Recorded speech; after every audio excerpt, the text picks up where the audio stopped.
자기 소견대로 춘추 전국적으로 흩어지는 연기기 속에서 하나님의 십자가로 말미암아 모든 어두움과 하나님 죄성을 소멸시키고 새로워지는 긍휼을 베풀어 주시옵기를 간절히 바라옵고 원하옵나이다. 십자가가 빠진 자연과 십자가가 빠진 인문과 십자가의 은혜가 빠진 사회와 십자가의 은혜가 빠진 종교와 심지어 십자가의 중심이 빠진 변질된 신학으로 인해서 우리의 후대들이 고생하고 있습니다. 우리 교회와 신학교가 하나인데 분리된 상태에 있습니다. 겉과 속이 다른 이 위선과 가식은 인간의 힘으로 불가능합니다. 십자가를 통과할 때 하늘과 땅과 겉과 속이 하나가 돼서 이 땅에서 하늘을 살아가는 신비한 연합을 이룰 수 있도록 주님께서 축복해 주옵소서. 아멘. 이 시간도 우리 세우셔서 말씀할 때에 하나님의 성령의 조명과 방조의 빛을 비춰서 우리 심령이 새로워질 수 있도록 주님의 임재로 성경 기록의 말씀과 임재의 말씀이 하나 되는 은총을 허락해 주옵소서. 아멘. 모든 순서 위에 주님의 은혜를 간구하며 예수님의 이름으로 간절히 기도드리옵나이다. 아멘.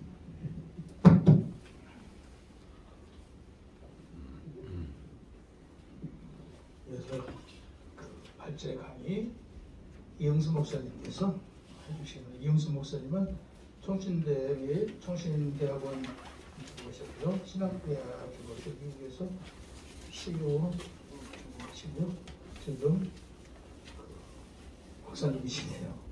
박사님께서 귀한 시간 저희가 성경을 좀 더 바르게 알아가는 귀한 시간으로 이끌고 있습니다. 이어서 진행하겠습니다.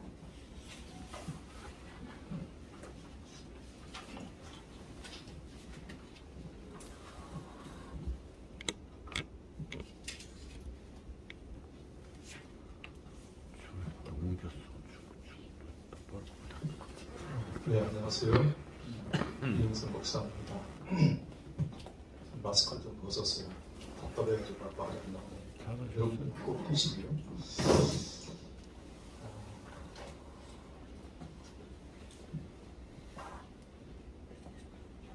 네, 많이 모여주시지 못했지만 이렇게 언론에서 유튜브로 또 이렇게 보도를 해주시기 때문에 많은 분들이 보게 되리라고 봅니다. 한기총에서 이렇게 또 포럼을 열 수 있는 그런 기회를 주셔서 감사하고요. 어떤 특별한 어떤 신학적인 이슈를 가지고 여는 그런 포럼은 아니고요. 이 시간에는 이제 십자가 복음과 성경 해석을 어떻게 해야 되는지 또 십자가 신학이 얼마나 중요한지를 함께 나눠보는 시간을 가지려고 합니다.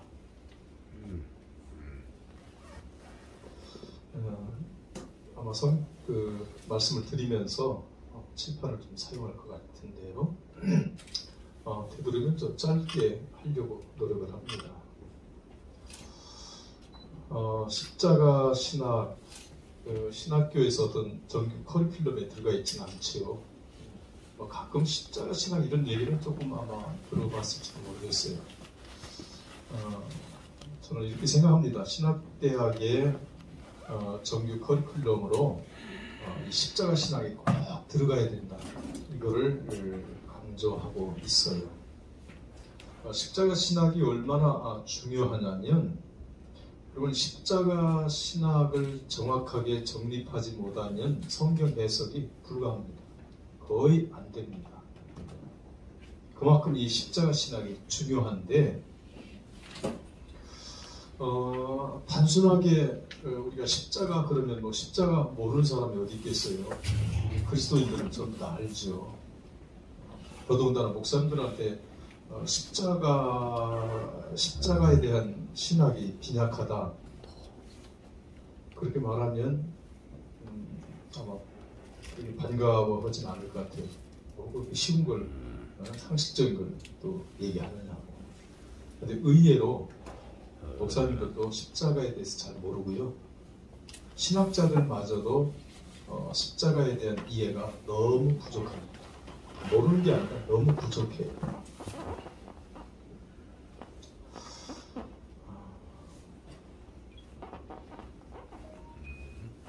몇 분 안 되지만 제가 설문지를 가져왔는데 한번 조금 해보고, 그 설문을 접해본 분들은 안 작성하실 대로 처음 접해보신 분들은 한번 우리 기자님들도 한번 같이 작성해봤으면 좋겠어요. 우리 이혜선 기자가 좀 이걸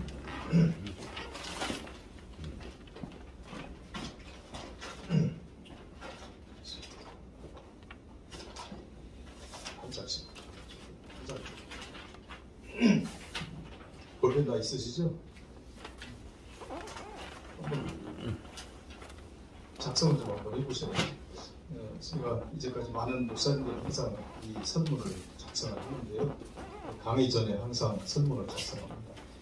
자기 이름은 안 씁니다. 무기명이니까 그냥 큰 부담 갖지 마시고 간단한 거니까 2장씩 주셔요. 하나 저기로 여분을 한 장씩 가지시면 나중에 도움이 될 거예요. 넉넉하게 복사했습니다.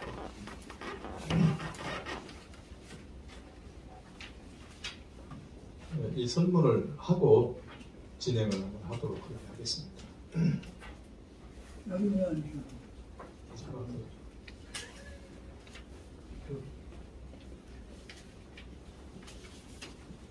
쓰신 분들은 쓰시지 말고 처음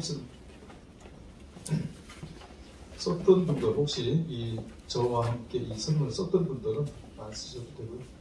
1번은 필수적으로 쓰셔야 됩니다. 1번은 필수적으로 한번 써보세요.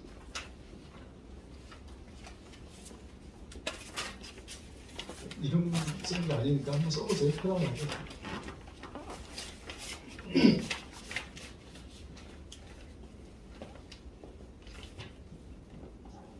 나는 이런 거 쓰는 거 질색이다 하는 분들은 1번만 써주시고 나머지 안 써도 되고요. 또 드리세요.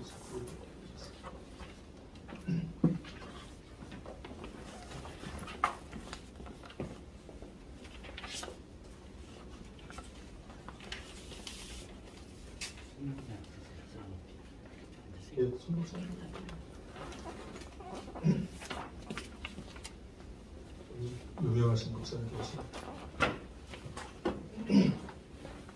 무기명이니까 부담 갖지 말고 쓰시고 흥분하시지 말고 그냥 편하게, 우리끼리니까 그냥 편하게 하십시다.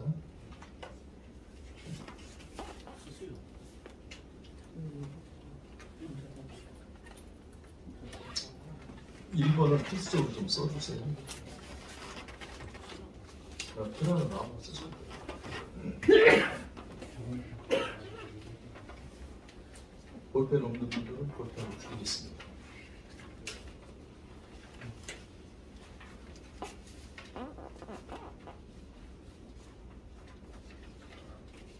자, 걷어주세요.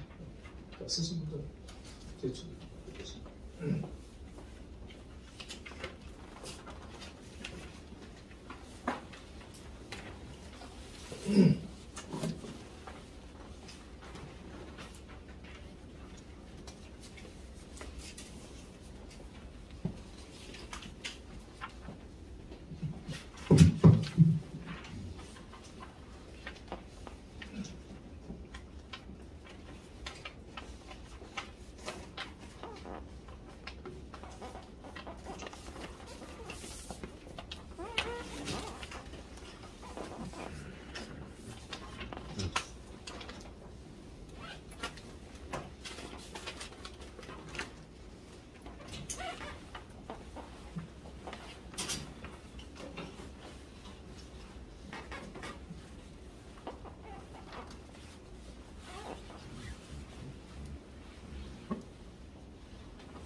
예.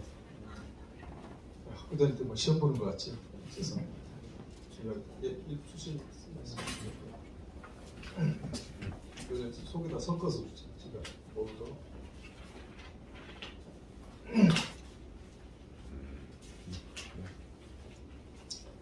사실은 이 선물이 굉장히 중요합니다. 왜 중요하냐면 한국교회뿐만 아니라 세계 교회나 또 세계 모든 신학자들이 어떻게 신학교에서 신학을 잘 가르치고 있는지, 가르쳐 주었는지, 또 우리가 목사님들은 어떻게 신학교에서 교수님들한테 신학을 얼마큼 잘 배웠는지를 평가할 수 있는 아주 귀중한 자료예요.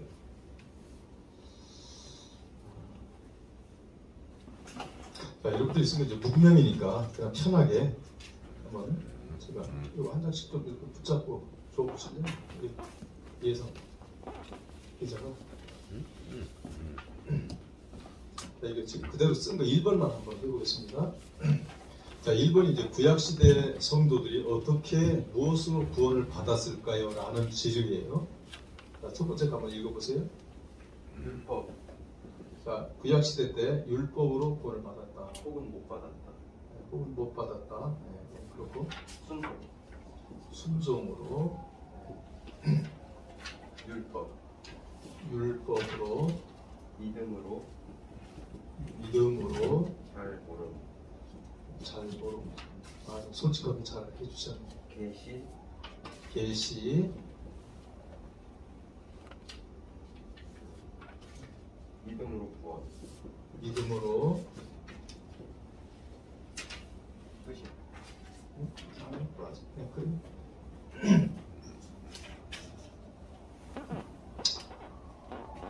자, 지금 몇 분 안 됐지만 작성하신 분들만 이제 제가 몇 가지 했는데요. 자, 구약 시대 때 성도들이 어떻게 구원을 받았느냐? 율법으로 받았다, 순종으로 받았다.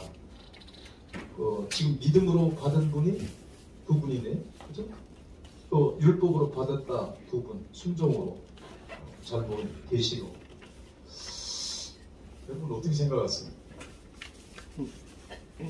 정답이 하나로 나와야 되잖아요, 그죠? 정답이 하나로 나와야 되는데 이렇게 다양하게 나와요.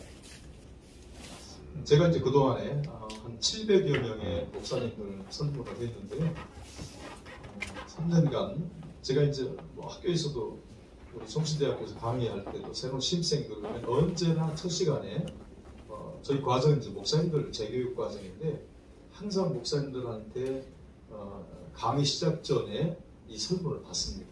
그리고 어떤 목회자 세미나 할 때도 항상 제가 받고요. 오늘 이제 안 받으려고 하다가 한번 받는 게 더 실감이 있겠다 해서 한번 받아봤어요. 다른 데서 보면은 이제 제사 이런 것도 많이 나와요. 제사 또 말씀을 지키고 어떤 분도 홍해를 건너서도 나오고요. 얼마 전에 우리 국제신학대학원대학교에서 지난 주간에 워크대학원 특강을 해달라고 해서 제가 몇 번 갔었는데요. 거기서도 목사님들 그 특강하면서 제가 꼭 이 설문을 같이 받았어요. 거기서 보니까 뭣도 있냐면 부활도 있더라. 어떤 부활인지는 모르겠어요. 부활도 나오고 하여튼 뭐 별의별 다 나와요. 근데 이제 목사님들 전부 목사님들 대상으로 하는 설문이거든요. 자, 그러면 이건 구약이죠. 구약입니다. 자, 그럼 신약은 여러분 지금 여러분이 어떻게 구원을 받죠? 우리끼리 편하게 한번 말씀하세요. 어떻게 구원받아요 지금? 믿음으로요? 네? 믿음으로? 믿음으로. 누구를 믿음으로? 예수를 믿음으로. 자, 예수를 믿음으로. 뭐 이거는 변함이 없는 것 같아요. 그죠? 이건 변함이 없어요. 신약 시대에는. 근데 구약 시대 성도들이 어떻게 구원을 받았느냐 물어보면 아주 오늘 이게 실감이 되잖아요. 그죠? 여러분 이 믿음 여기서 제일 근접한 게 믿음으로가 제일 그래도 제가 원하는 답에 좀 근접했다 이렇게 볼 수가 있는데 자, 이 믿음으로라고 쓰신 분들이 어떤 생각을 가지고 믿음으로 썼는지는 모르겠습니다만 뭘 믿음으로? 아니 믿는 것도 여러 대상이 있어야 될 거 아니에요. 뭘 믿음으로요? 오실 예수님을 믿음. 오실 예수. 그러면 이제 오실 예수라고 써줬어야 되는 거예요. 그죠? 또 대부분은 하나님을 믿음으로 이렇게 해요. 하나님을 믿음으로. 거의 99%가 하나님을 믿음으로예요. 제가 이제 요건 이제 3년 전에 3년 동안 했던 것을 제가 한 건데요. 한번 참고를 들어보세요. 제가 이제 복사를 파워포인트 했던 요게 이제 제가 2회 때인가 1회 때 우리 종신대학교 대학 카펠라 홀에서 포럼하면서 그때 그 프로젝트 띄웠던 자료를 제가 이제 복사를 해왔는데요.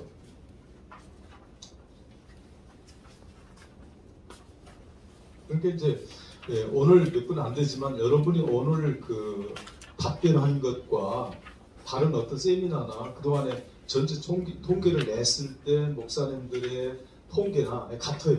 대동소이합니다. 저도 하나 줘보세요.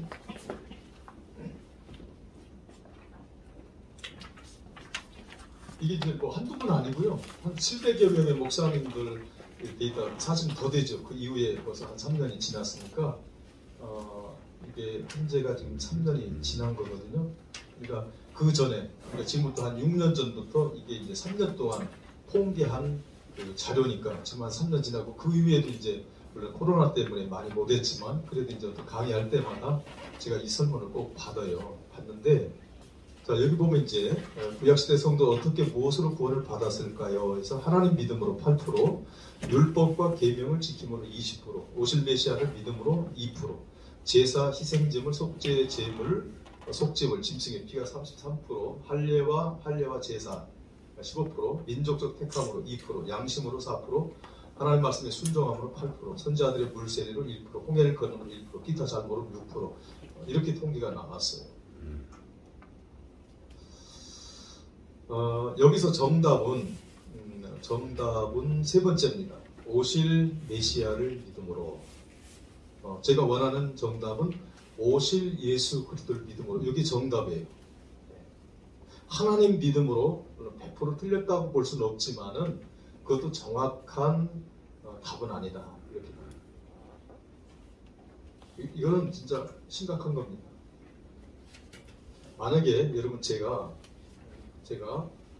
예수 그리스도를 믿지 않고도 구원받을 수 있는 길이 있다 이렇게 말하면 제가 어떻게 될까요? 네? 예수 그리스도를 믿지 않고도 구원의 길이 있다, 구원받을 수 있다 이렇게 말하면 제가 어떻게 되겠어요? 이단도 뭐 대이단 되겠죠. 네. 자 지금 나도 모르게 이게 정립이 안 돼 있다 보니까 나도 모르게 예수 외에도 구원의 길이 있다고 내가 믿고 있는 거예요. 우리가 잘 아는 성경 구절 가운데 요한복음 14장 6절에 이런 구절이죠. 뭐죠? 내가 곧 길이요 진리요 생명이니 나로 말미암지 않고는 아버지께 올 자가 없느니라 이렇게 말씀해요. 또 사도행전 4장 12절 무슨 말씀이죠? 천하 인간에 다른 일에서는 구원을 얻을 수 없다. 그렇죠. 구원을 줄 만한 이름 예수 외에는 없지요. 네, 천하 인간에. 천하 인간 속에는 구약 시대든 신약 시대든 다 포함되는 거예요.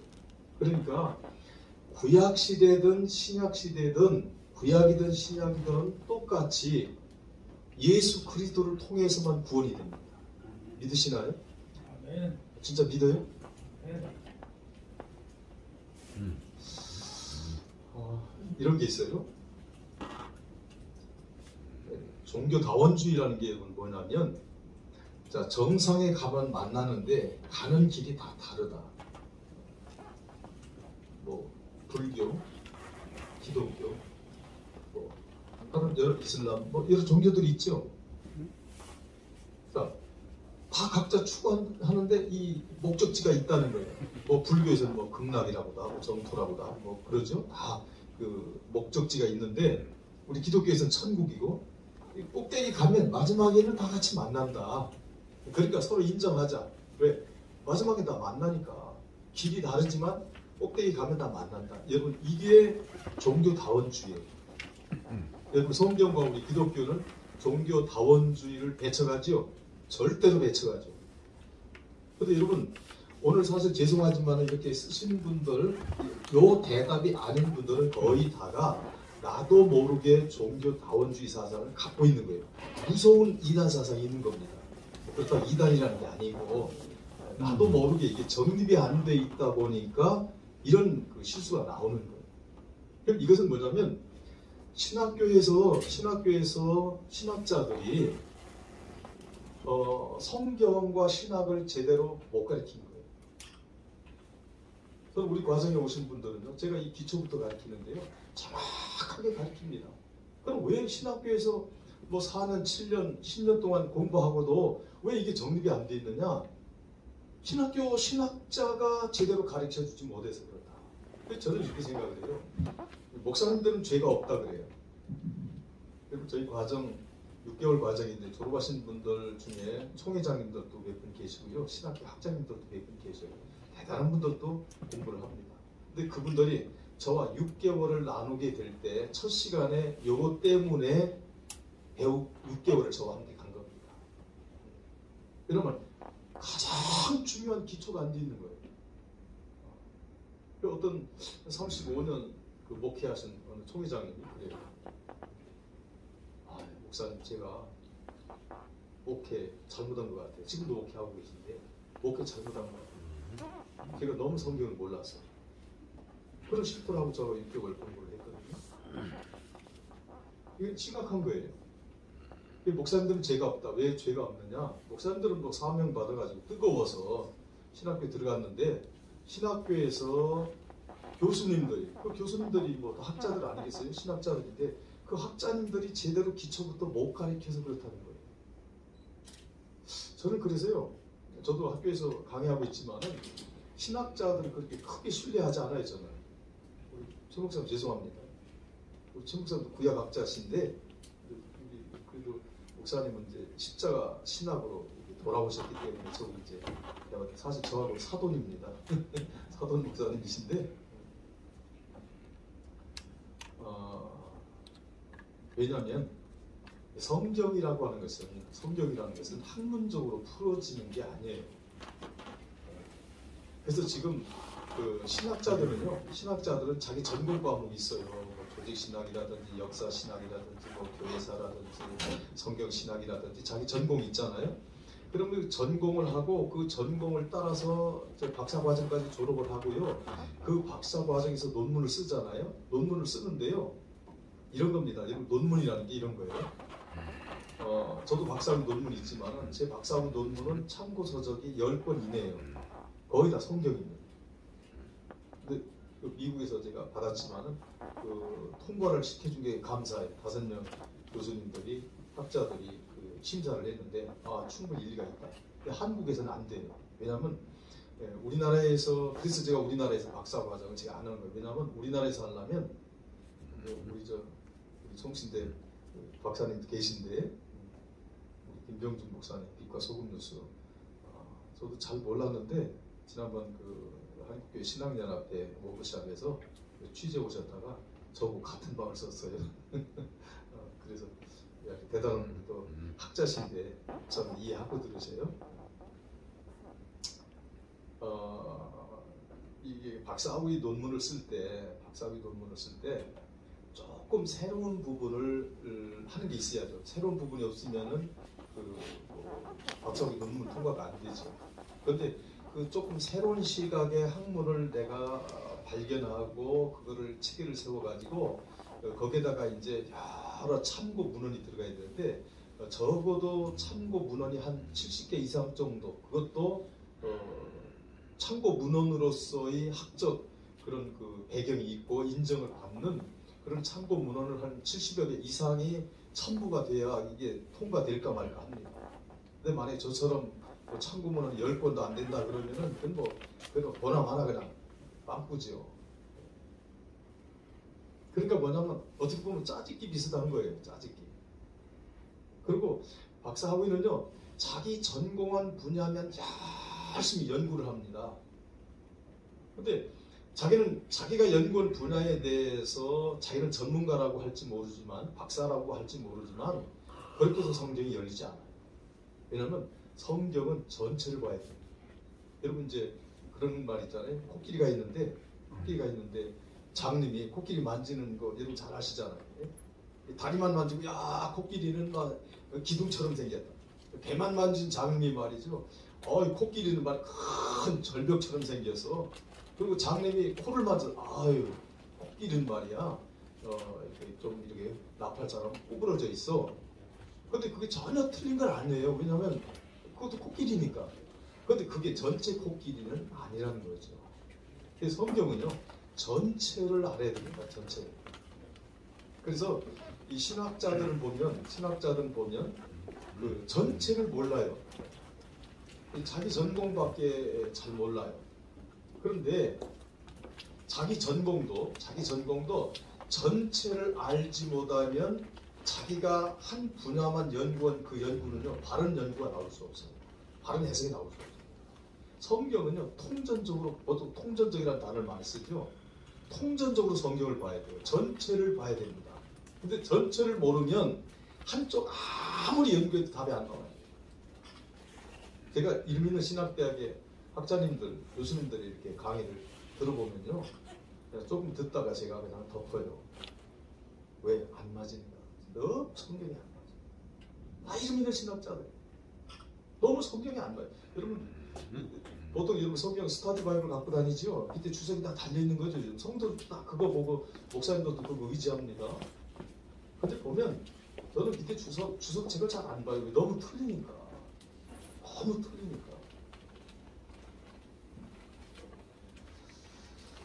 그래서 이제 신학자들한테 이제 그 대화할 때 뭘 물어보면 또 자기 전공가 아닌 거 모르잖아. 그럼 뭐 쉽게 대답하는 게 뭐냐면 그건 제 전공이 아니라서 또 이렇게 말해. 제 전공이 아니라서 제일 편한 대답이에요. 그건 내 전공이 아니라서 그 전공하는 목사님, 전공한 학자한테 물어보세요. 자기 분야가 아니라는 거예요. 그러면 목사님들이 성도님들이 성경을 물어보는데 그건 제 전공이 아니라서 다른 분한테 물어보세요. 그러면 되겠어요? 여러분 성경 어느 부분을 물어봐도 목사님들은요 명쾌하게 성경을 해석해주고 대답해줘야 돼요. 제가 좀 요즘 안타까운 것은 저도 이제 몇 개 단톡들이 있어서 우리 총회 단톡도 있고 여기저기서 단톡들이 있어서 많은 글들이 올라오는데 아주 요새는 막 서로 막 치고받고 싸워. 단톡상에 아주 막 6두글자도 나오고 막 심각해요.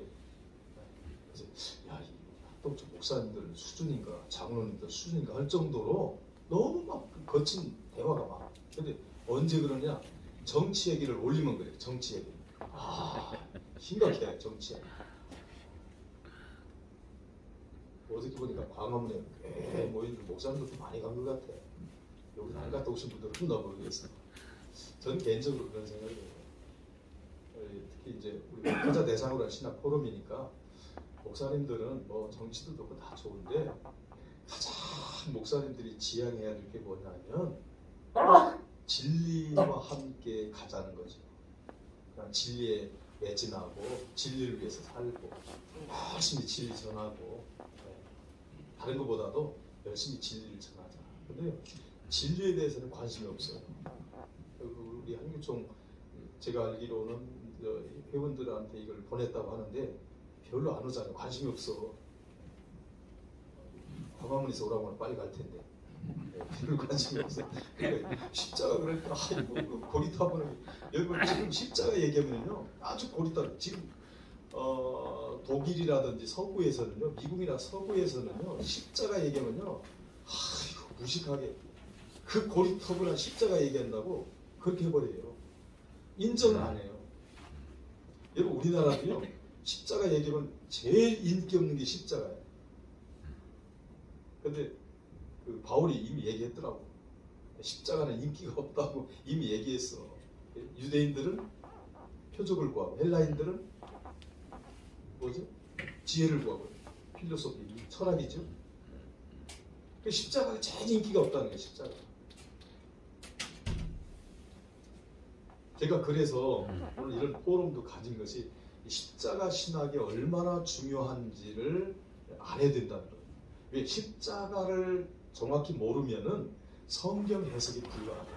성경 해석. 성경은 이렇게 말합니다. 신구약 성경 전체는 오직 예수 그리스도를 통해서 구원을 받는다는 사실이에요. 아멘도 안 하십니까? 아멘. 이렇게 아멘이 네 번 해가지고 어떻게 했어요? 예수 그리스도를 통하지 않고 구원이 안 된다니까. 근데 문제는 이런 거예요. 이제 왜 이게 제대로 이해를 못하냐면 이제 성경의 구조를 좀 알아야 되는데요. 사실 오늘 저와 처음 듣는 분들은요, 이게 굉장히 복되고 값진 시간이에요. 이게 보통 중요한 시간이 아닙니다. 사실.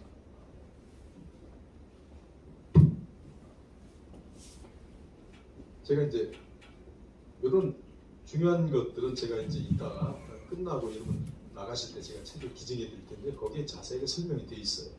그래서 굉장히 중요한 책입니다. 이게 이제 구약이에요. 신약입니다. 제가 십자가를 그려놨죠. 신학자들이 어디까지가 구약의 끝이고 어디부터 신약의 출발인지를 잘 몰라요. 신학교에 들어가면 신구약 중간사라는 거 있죠? 있어요 없어요? 있어요. 신구약 중간사. 여기 이제 보통 BC 그 말라기 선지자부터 BC 뭐 2년 3년까지 세례 요한까지 아니면 예수님까지 더 어떤 학자들은 뭐 AD 70년까지도 보는 그런 학자들이 있어요. 근데 대부분은 뭐 예수님 탄생까지 또 예수님 탄생 직전에 세례 요한까지 이렇게 보는 분들이 있어요. 그걸 신구약 중간사라고 그래요. 전혀 맞지 않습니다. 그러니까 어디까지가 구약이고 어디서부터 신약의 출발점을 모르니까 성경 해석이 안 되는 거예요. 여러분 구약의 끝은요 십자가가 구약의 끝이에요. 그래서 여러분 그 성경도요. 여러분 이제 가지고 성경이 있는데 신약 성경하면 마태, 마가, 누가, 요한 이렇게 사복음이 있잖아요. 여러분 그 사복음 속에 기록된 대부분의 내용이 이게 구약의 내용이에요. 근데 신약 성경이라고 되어 있으니까 신약의 내용 같잖아요. 신약 성경 속에 포함되어 있으니까 구약의 내용입니다. 신약의 내용은 많지 않아요. 여러분 구약은요 율법과 선지자로 되어 있어요. 구약의 구조입니다. 구약의 구조는 율법과 선지자로 되어 있어요. 누가복음 16장 16절에 보면 뭐 제가 대표적인 구절로 했습니다만은 여러 구절들을 보면 성경 이런 사복음서에 율법과 선지자는 또는 선지자와 율법은 이렇게 붙어 나오는 구절들이 있어요. 그 구절은 무조건 뭘 얘기하냐면은 구약 성경이 얘기하는 구약 성경을 얘기한다 이렇게 보시면 돼요. 율법과 선지자 얘기를 하면 이거는 무조건 구약 성경이다라는 거예요. 그러면 여러분 율법은 율법의 대표적인 것들이 계명이 있죠. 계명의 대표적인 것들이 십계명이 있고요. 그렇죠? 그리고 제사가 있습니다. 제사. 잠깐 이 부분을 설명하고 가는 게 좋을 것 같아요. 자, 여러분 제사가 있는데 제사에는 3요소가 있어요. 제사에는. 그래서 첫째는 건물이 있어요. 여기 뭐예요? 성전이죠. 자, 예수님 당시는 무슨 성전이에요? 예루살렘 성전인데 헤롯 대성전이죠. 솔로몬이 지었던 성전도 무너지고 그 위에 또 스룹바벨에 의해서 성전이 재건되고 그리고 유대인들의 환심을 사기 위해서 헤롯 대왕이 지어준 그 성전 이게 이제 예루살렘 성전이에요. 예수님 당시는 예루살렘 성전이죠. 그 다음에 또 뭐가 있어요? 뭐가 있어야 돼요? 진례자가 있어야죠. 이게 뭐죠? 제사장. 대제사장 없죠? 그 다음에 또 뭐가 있어야 돼요? 제물이 있어야 돼요. 양의 피가 있어야죠. 양이 있어야 됩니다. 자, 이게 이제 제사의 3요소입니다. 제사의 3요소인데, 자, 이 제사의 3요소가 존재하면 이건 무조건 구약입니다. 자, 그러면 예수님께서 복음을 전하실 때, 천국 복음을 전하실 때, 자, 예수님께서 성전을 인정합니까? 안 합니까? 네? 자, 예수님께서 복음을 전하실 때 성전을 인정해 안 해요? 네? 여기 저쪽 고요한 법이시네요. 편하게 우리끼리 괜찮아요. 틀려도 괜찮고. 네? 성전 인정합니까? 안 합니까? 인정 안 하지. 예수님 계실 때 성전 인정해야 안 해요? 성전에서 말씀을 전해주십니다. 인정하지요. 그럼 인정해요. 자, 그래서 그 성전이 막 장사하는 소굴로 만들었을 때 예수님께서 성전 정화를 2번을 하잖아요. 예. 내 집은 만민의 기도하는 집이다. 너희들이 강도의 소굴로 만들었도다. 그럼 성전 정화를 2번씩 합니다. 그래서 성전을 인정해요. 그럼 이게 구약이 아니에요. 구약의 신약이에요. 구약이죠. 구약이. 그런데 이 성전은 구약의 성전과 구약의 이 성전과 구약의 대제사장과 구약의 이 제물은 전부 누구를 예표합니까? 예수 그리스도를 예표하지요. 그래서 예수 그리스도를 예표하는 이게 예표입니다. 모형이에요. 성전은 모형이에요. 누구의 모형? 예수 그리스도의 몸의 모형이에요. 그러면 예수님께서 십자가에 죽으실 때 성전 휘장 찢는 사건 나오지요? 마태복음 27장 50절에 보면 예수님께서 십자가에 죽으시리라. 51절에 보면 성전 휘장이 위에서 아래로 찢어져 둘이 되고, 여러분 둘이 되었다는 것은 완전 분리를 말해요. 여러분 휘장이라는 게 이게 성소고 이게 지성소죠. 자, 성전이라는 것은 휘장이 생명이에요. 휘장. 여러분 휘장이 얼마나 중요하냐면 이 휘장을 함부로 들어가면 대제사장도 하나님 죽였어요. 대속죄일에 한 번 들어가지. 어떤 분은 한 번 들어갔다, 하루에 3번 들어갔다. 이렇게 학자들마다 좀 견해가 다르긴 하지만 대속죄일에 1년에 한 번씩 들어갑니다. 그 위에는 들어가면 안 돼요. 왜? 이 휘장이 너무 좋아요. 그래, 만약에 휘장이 없다 그러면 이 성전이 아니에요. 성전이 아니에요. 반드시 휘장이 쳐져야 이게 성전이야. 이 휘장이 너무 중요해요. 그래서 히브리서 10장 20절에 보면 이 성전은 예수님의 몸이다 이렇게 표현해요. 예수님의 몸. 그러니까 이 휘장은 성전의 핵심은 휘장인데 이 휘장은 누구를 예표하느냐? 예수 그리스도의 몸을 예표하는데 예수님께서 십자가에 죽으실 때 이 휘장을 찢어. 누가 찢었을까? 예수님이 찢어요. 영으로 찢는 겁니다. 십자가에 계신 죽으셔서 영으로 활동하시는데 영으로 찢어요. 이게 말라기 3장 1절에 이미 예언되어 있습니다. 주가 갑자기 성전에 임하시리니 왜 임하느냐? 성전 휘장을 찢는 거예요. 그러니까 예수님의 실체이기 때문에 실체가 오셨기 때문에 예수님의 몸을 예표하고 상징하는 이 구약의 성전을 무너뜨린 겁니다. 그래서 휘장이 찢어졌어요. 자, 제가 물어볼게요. 이거 하나님 인정하는 성전입니까? 아닙니까? 예? 이 성전 하나님 인정해 안 해요? 안 합니다. 자, 그럼 이 성전 휘장을 이걸 다시 꿰맸는지 아니면 다시 새로운 거로 쳤는지 그건 모르겠어요. 제사장들이 난리가 났겠지. 이거 어떤 놈이 이거 찢었냐고 범인 색출 작전 했는데 지금까지도 못 잡고 있다는 거 아니에요? 누가 찢었기 때문에 예수님이 영으로 찢었기 때문에. 그럼 이거는 의미적 성전이 무너진 겁니다. 그럼 이걸 다시 제사장들이 꿰맸던 다시 만들어서 쳤던 계속 예전에 드리던 제사를 계속 지냈겠죠? 언제까지 지냈겠어요? 예? 예? 언제까지? 그게 언제예요? AD 70년에 로마의 티투스 장군이 예루살렘 성을 함락시키고 불태울 때 완전히 성전도 불을 태워버리죠. 다 무너뜨려버리죠. 지금도 한쪽 벽이 남아있지요. 그게 어디지요? 그게 통곡이에요. 지금도 남아있어요. 예루살렘 안에 있잖아요. 지금도. 지금 제3지대로 만들어놨는데 유엔에서. 자, 눈에 보이는 건물은 AD 70년에 무너졌지만은 실제 무너진 것은 언제 무너졌느냐? 십자가 때 무너진 거예요. 의미적 성전을 무너뜨린 거예요. 그럼 이미 하나님이 성전으로 인정하지 않는 겁니다. 이 건물을. 그럼 뭐가 되느냐? 이 창고예요. 그 AD 70년에 로마 티투스 장군이 디도 장군이라고 하죠. 디도 장군이 무너뜨린 것은 창고를 무너뜨린 것에 불과하다는 거예요. 이게 여러분 굉장히 중요해요. 근데 신학교에서 학자들이 어떻게 가르치느냐? 예루살렘 성전이 언제 무너졌느냐? AD 70년에 무너졌다. 제가 수많은 목사님들 이렇게 물어보면 다 그렇게 대답합니다. 잘못 배워서 그래요.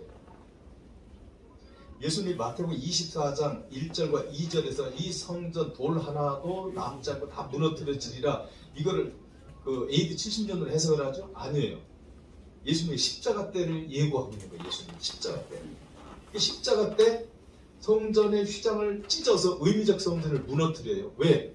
실체가 예수님이 몸이 십자가에서 죽으시기 때문에. 만약에 예수님이 성전인데 예수님이 십자가에서 죽으시는데 이 예수님의 몸을 예표하는 구약의 성전이 남아있으면 무슨 문제가 되냐면 AD 70년이다. AD 70년 무너졌다. 그럼 성전이 두 개가 되는 거예요. 이건 무슨 얘기예요? 성전은 두 개가 될 수 없어요.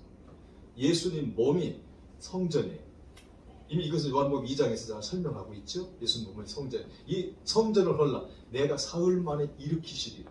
그러니까 그때 유대인들이 저놈이 아니 이게 46년 동안 지었거늘 지가 이거 부수면 3일 동안에 지켰다고 이게 육체적인 것으로 알아듣잖아요. 유대인들. 예수님은 뭘 가리키는데?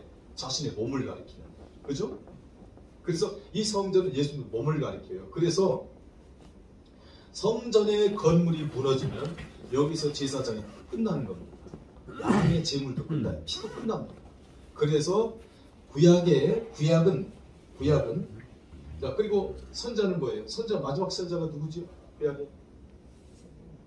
구약의 마지막 선자가 누굽니까? 점심 먹고 나니까 또 졸음이 올 때인데 이거 좋을 때가 아니에요. 이거 심각한 얘기예요. 제가 기초적인 것만 하지만. 예? 내가 지금 뭘 물어봤죠? 마지막 선지자. 마지막 구약의 마지막 선자가 누구예요? 세례요한. 네, 세례요한이죠. 구약의 마지막 선자가 세례요한. 자, 그래서 율법과 선지자가 마무리되는 순간이 어디냐? 그게 십자가예요. 굉장히 중요합니다. 십자가. 그래서 구약의 끝이 십자가고 끝과 동시에 시작이 출발되는 게 십자가예요. 그래서 십자가 이전에 예수님께서 이렇게 3년 반 동안에 가르치잖아요. 3년 반 동안. 사복음서에 거의 다 3년 반 동안 가르치는 내용이 나오죠. 이게 뭐냐면 구약의 내용이에요. 구약의 내용. 신약의 성경이라고 하는 곳에 들어가 있지만 사실 구약의 내용. 신약의 내용은 예수님께서 부활하셔가지고 40일 동안 계시죠. 요때 말씀한 것만 신약의 말씀이에요. 그래서 이번 성경은요. 거의 다가 다 구약입니다. 거의 다가 구약이에요. 그래서 여러분 성경은요. 이런 제가 이제 전체적인 이렇게 뼈대만 제가 말씀을 드리는데 다 세세하게 말씀드릴 수가 없으니까 뼈대만 제가 말씀드리는데 성경은요. 원복음이 있어요. 원복음.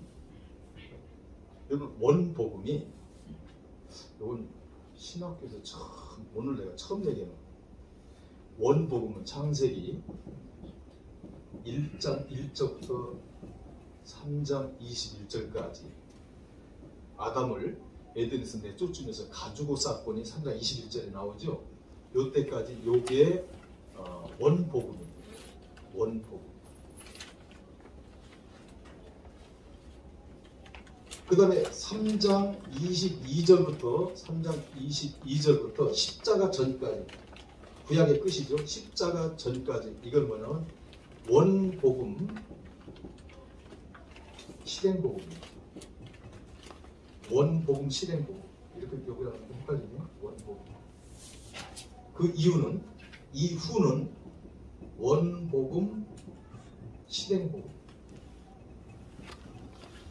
계속 실행하는 겁니다. 이 원복음을 토대로 해서 실행을 하는 거예요. 그래서 예수님께서 십자가 때 원복음 성취 원복음 성취복음이라고 처음 듣죠? 이런 용어를 원복음 성취복음. 언제 성취되느냐? 십자가 때 성취가 돼요. 그래서 여러분 이 복음은요, 복음의 핵심은요 전부 구약입니다. 구약에 돼 있는 원복음을 언제 성취하느냐? 예수님께서 십자가로 성취를 해요. 십자가로 성취. 이것이 요한복음 19장 30절에 보면 다 이루었다. 가상 7원에 여러분 다 이루었다가 나오죠. 이 다 이루었다가 뭐냐면 구약에 예언된 약속이 예수 그리스도를 통해서 성취하셨다. 다 이루었다. 그래서 여러분 복음은 십자가로 100% 완성이 되어버립니다. 십자가로 복음이 100% 완성돼요. 언제? 십자가 때. 이게 굉장히 중요해요. 여러분, 그래서 십자가 이후에는 또 다른 복음이 존재하지 않아요. 또 다른 복음이 존재하지 않습니다. 이게 십자가 복음의 완성입니다. 십자가 복음이 얼마나 중요하냐? 이 십자가는, 자, 예수 복음이라는 것은 쉽게 설명하면 십자가에 못 박힌 예수 그리스도와 십자가예요. 십자가에 못 박힌 예수 그리스도와 그의 십자가. 이게 십자가 복음입니다.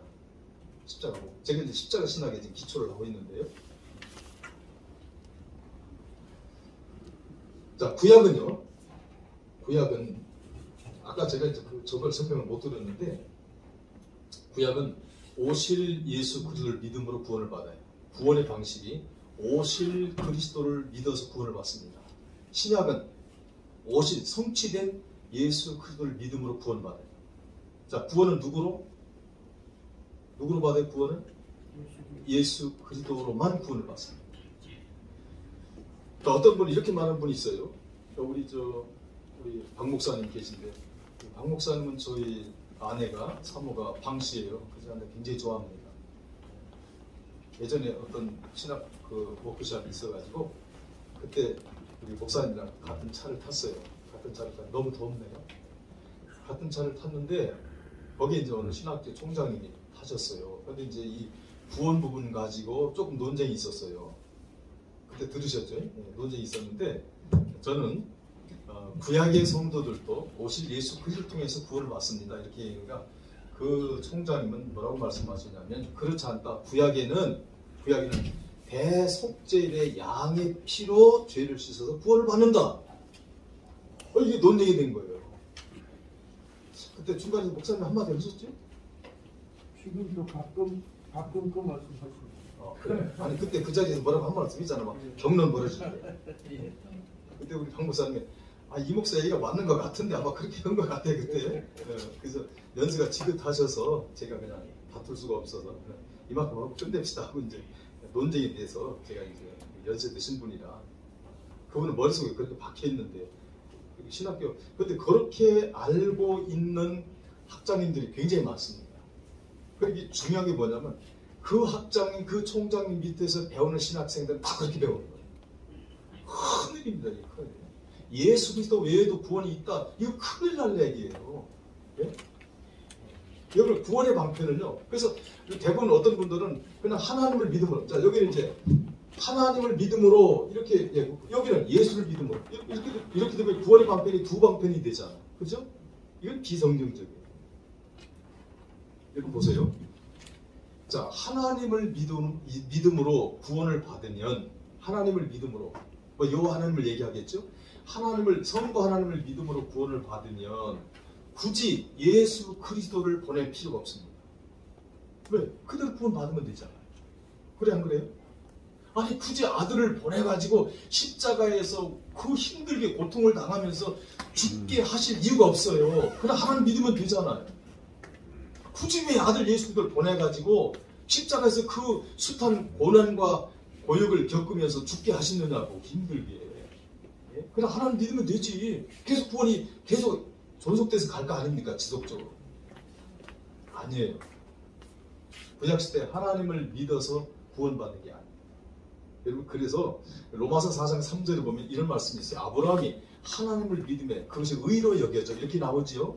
그러니까 아브라함이 하나님을 믿어서 여러분, 의로 여겨지는 것은 의롭게 되는 것을 말하는데, 여러분, 의롭게 되는 것은 예수 그리스도의 십자가 피 이외에는 의롭게 될 수 있는 방법이 없어요. 구약의 속죄일에 아무리 양의 피를 뿌려도 구약시대 성도들의 근본적인 원죄를 해결할 수 없습니다. 만약에 짐승의 피로, 양의 피로 원죄를 씻을 수 있는 능력이 있다면 그 양의 피는 대단한 피예요. 그런데 매년 드려야 되잖아요. 반복적으로. 왜? 본질적으로 씻을 수 없다. 그래서 구약의 양의 피는요, 대속죄일에 드려지는 양의 피는 앞으로 그리스도가 오시면 그의 십자가 피로 너희들의 죄를 영원히 사할 것이다, 영원히 씻을 것이다 라고 하는 예표예요. 여러분 믿습니까? 그 예표예요.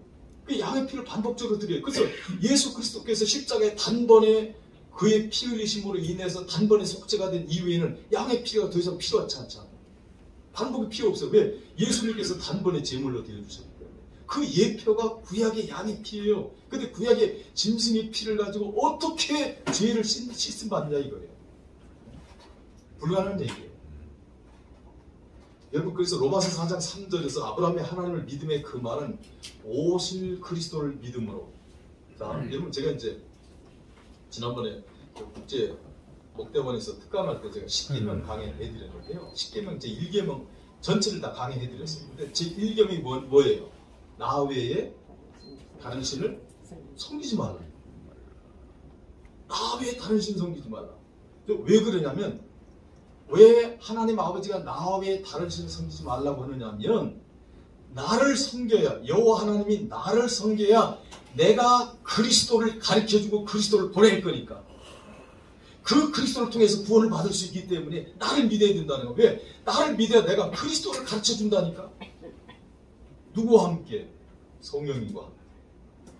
이해가 되시겠어요?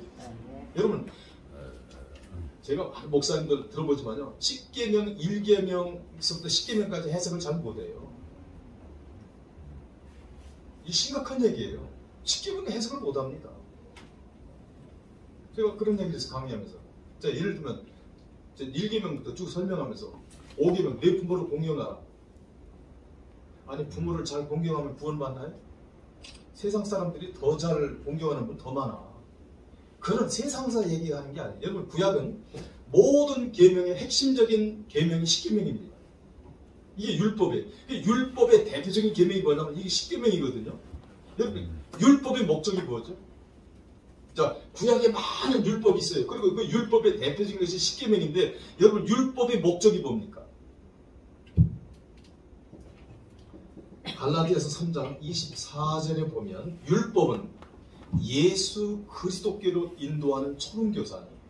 여기 이제 옛날 성경에는 몽학선생이라고 나와 있죠.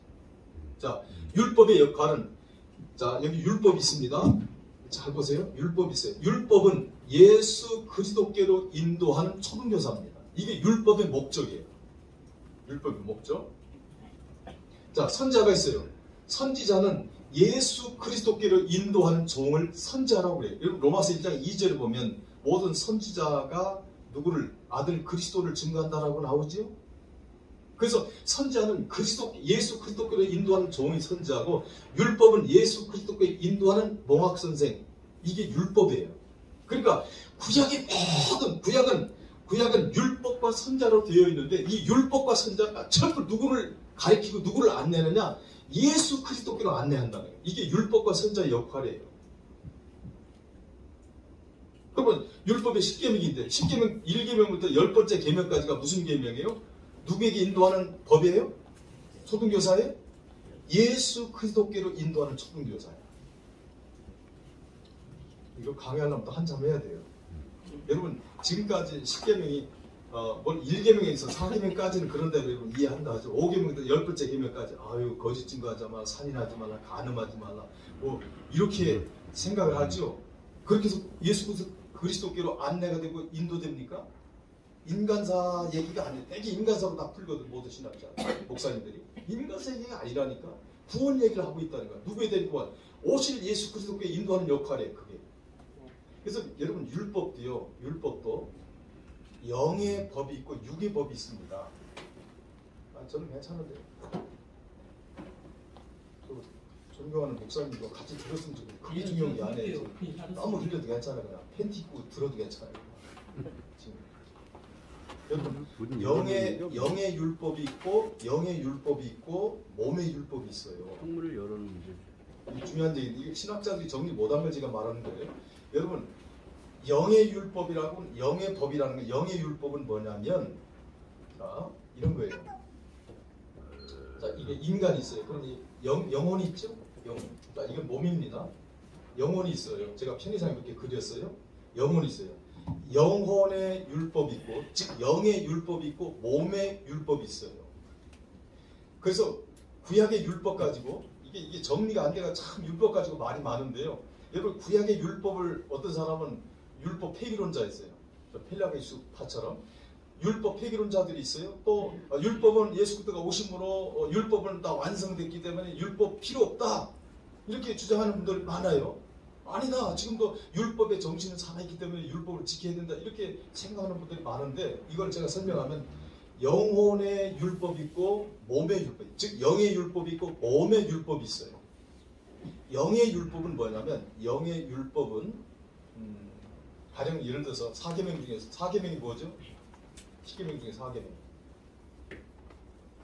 안식일을 기억하여 거룩한 성일로 지키라. 자, 요게 몸의 율법일까요? 영의 율법일까요?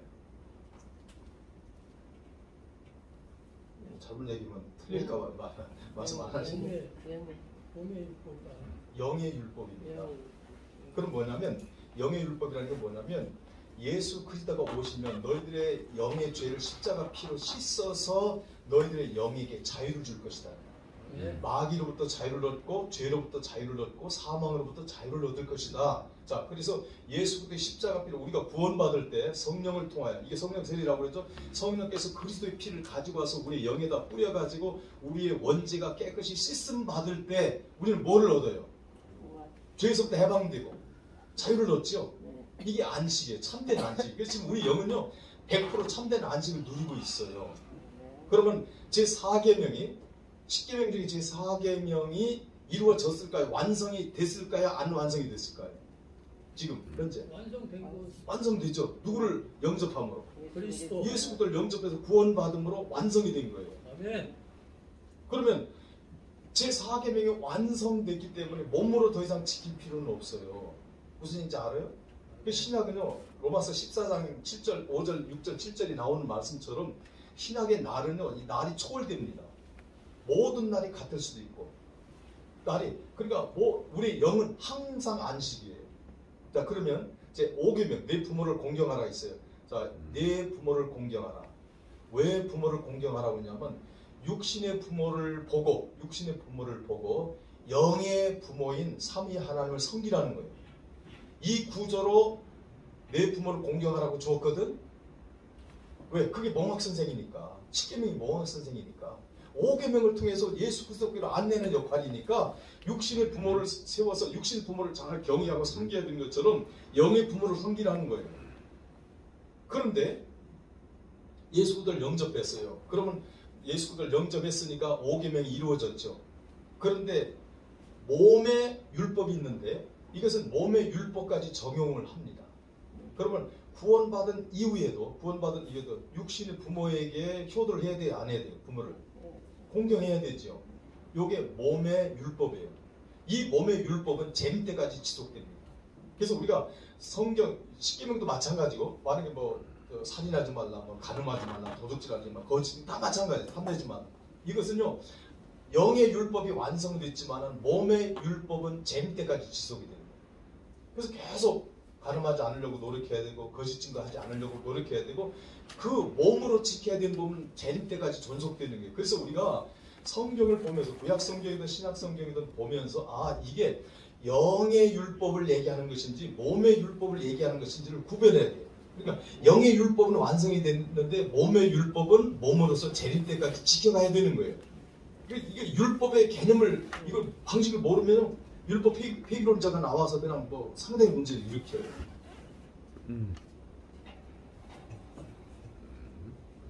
좀 정리 좀 하려고 하는데 성경은 이렇게 말해요. 고린도전서 2장 2절에 보면 이렇게 말해요. 여기가 십자가에 못 박힌 예수 그리스도와 십자가 이외에는 알지 않기로 뭐라고 나오죠? 작정이 있다. 이게 굉장히 중요합니다. 여러분 신학교에서 바울신학을 여러분 공부하죠.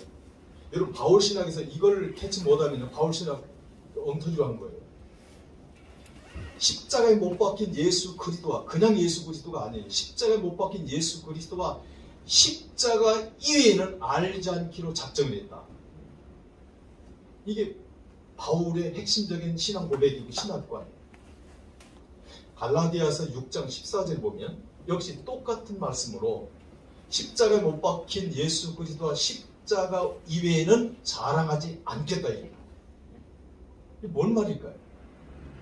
사도 바울이 십자가에 못 박힌 예수 그리스도와 십자가 이외에는 알지 않기로 아주 작정을 하고 그리고 십자가에 못 박힌 예수 그리스도와 그 십자가만 자랑하겠대.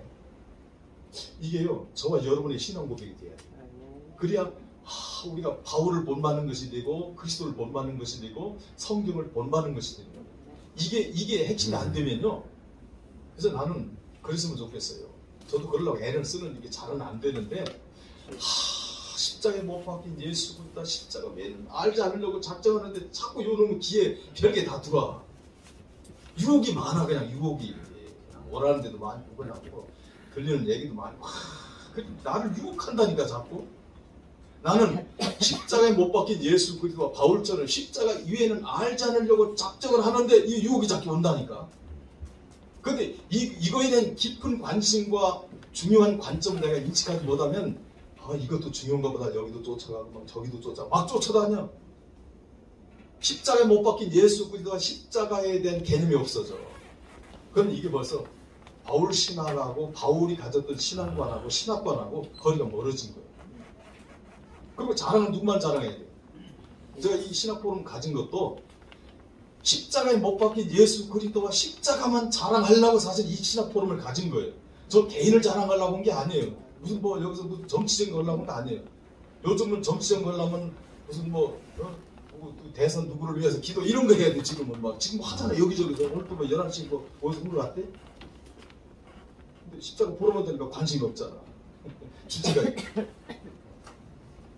우리는 뭐만 자랑해야 되느냐? 십자가에 못 박힌 예수 그리스도와 십자가 이것만 자랑하라는 거예요. 그러면 여러분 복음이라는 건 아까도 얘기했지만 복음은 아까 성취된 복음 얘기했죠. 원복음, 성취복음. 이건 뭐냐면 십자가로 원복음이 성취됐는데 이게 원복음, 성취복음인데 이 성취복음은 언제까지 가느냐? 재림 때까지 지속되는 거예요. 우리는 성취된 복음을 전하는 거예요. 신약시대는 성취된 복음을 전하는 겁니다. 자, 그래서 여러분 잘 기억해야 될 게 뭐냐면 빨리 가지고 나가세요. 가지고 나가. 예배에서 설교 시간에 막 저렇게 우리면 난리 나죠? 이런 데는 좀 진동을 해놓는 게 좋아요. 자, 여러분 창세기 1장 1절부터 굉장히 중요합니다. 창세기 1장 1절부터 요한계시록 22장 21절 마지막 절까지가 전부 복음입니다. 아까 복음의 그 종류는 제가 얘기했죠. 원복음 그리고 원복음 무슨 복음? 실행복음, 예? 성취복음, 실행복음, 성취복음. 예. 그게 이제 실행복음이 예고복음이 일종의 예고복음이에요. 그러니까 예고하는 거예요. 계속 전파하는 거죠. 계속. 그러다가 십자가 때 원복음이 성취돼요. 이게 원복음 성취복음인데 이게 재림 때까지 가는 거예요. 계속. 그래서 전부가 다 복음입니다. 성경은 복음이에요. 창세기 1절부터 계시록 마지막 절까지가 복음인데 이 성경은 뭐에 대한 책이냐면 그리스도에 대한 책입니다. 이걸 항상 기억해야 돼요. 그리스도에 대한 책이에요. 그리스도에 대한 책. 그러니까 가령 예를 들어서 계시록을 해석하면서도 그리스도와 벗어난 해석은 이게 잘못된 해석이에요. 뭐 예를 들면 7년 내환란이나 이런 건 그리스도와 관계없는 거예요. 아무 그리스도와 관계없어요. 그러면 그 해석을 잘못한 거예요. 성경은 그렇게 말하지 않아요. 제가 이제 전에 강의할 때도 우리 서승원 목사님 관심이 많으셔서 제 유튜브를 듣고 그러셨는데 그 마태복음 24장 여러분 보통 24장 하면 마태복음 24장은 환난장, 뭐 환난 예고장으로 이렇게 하잖아요. 아니에요. 십자가 복음장인데요. 마태복음 24장 21절에 보면 이런 말씀이 있어요. 지금까지 이런 환난이 없었고 후에도 없으리라 그런 말씀이에요. 이런 얘기죠. 어느 시점이 있으면 창세부터 어느 시점이냐? 창세부터 아담서부터죠. 창세부터 지금까지 이런 환난이 없었고 후에도 없으리라. 이게 재림이죠. 후에도 없으리라. 그러면 이 대환란이 이 큰 환란이 있겠습니다. 이렇게 나오는데 이 큰 환란을 한문으로 대환란인데 여러분 자 창세로부터 지금까지 이런 환란이 없었고 후에도 없으리라. 그러면 이게 단회적 사건이에요? 계속되는 반복적인 지속적인 사건입니까? 어감 문법상으로 볼 때. 잘 이해가 안 됐나요? 자, 창세로부터 지금까지 이런 환란이 없었고 후에도 없으리라. 그러면 이게 단회적인 사건이에요? 계속적인 사건? 단회적 사건이죠. 여기 창세기 마태복음 24장 21절이에요. 이게 마태복음 24장 전체를 얘기하는 게 이게 지금 십자가 때 일이거든. 그럼 이게 뭐냐? 이 대환란이 뭐냐? 요 대환란이 십자가 사건이에요. 왜 대환란이냐? 예수 하나님 아들이 되신 또 하나님 되신 예수님께서 십자가에서 죽으시는 사건이기 때문에 대환란이야. 이건 단회적 사건이에요. 인간이 겪는 환란은 이건 보통 환란, 소환란, 보통 환란. 뭐 예를 들면 뭐 지진이니 뭐 기근이 뭐 이런 거 다 보통 반복적인 환란, 고대 때부터 재림 때까지 계속되는 환란이에요. 그래서 계시록이나 마태복음 24장에서 뭐 기근, 뭐 전쟁, 전염병, 뭐 누가 보면 전염병으로 나오는데 이런 얘기 나오잖아요. 그러면 이거를 문자적으로 해석해가지고 뭐 종말에 무슨 뭐 지진이 일어나고 막 전염병이 생기고 이런가 보다 이렇게 해석하면 해석을 잘못하는 거예요. 영적인 상황을 설명하는 거예요. 영적 상황. 뭐로? 물질적인 것으로. 자, 그래서 성경 전체가 그리스도에 대한 책이다라는 것을 항상 기억하세요. 그리스도에 대한 책. 그래서 우리가 잘 아는 요한복음 5장 39절에 보면 이 성경은 나에 대해서 기록된 것이다. 이렇게 나오죠? 나에 대해서 기록된 것이다. 또 11장 9절인가요? 제가 좀 볼게요. 20장 31절에 보면 아들에 대한 것이다. 성경에 기록된 목적은 아들에 대한 것이다. 이렇게 나와요. 그래서 성경 전체가 이 틀을 얘기하는 건데요. 성경 전체가 아들에 대한 얘기예요. 누구? 예수 그리스도에 대한 얘기예요. 그래서 항상 예수 그리스도로 목표와 초점을 맞추고 성경을 해석하면 풀어집니다.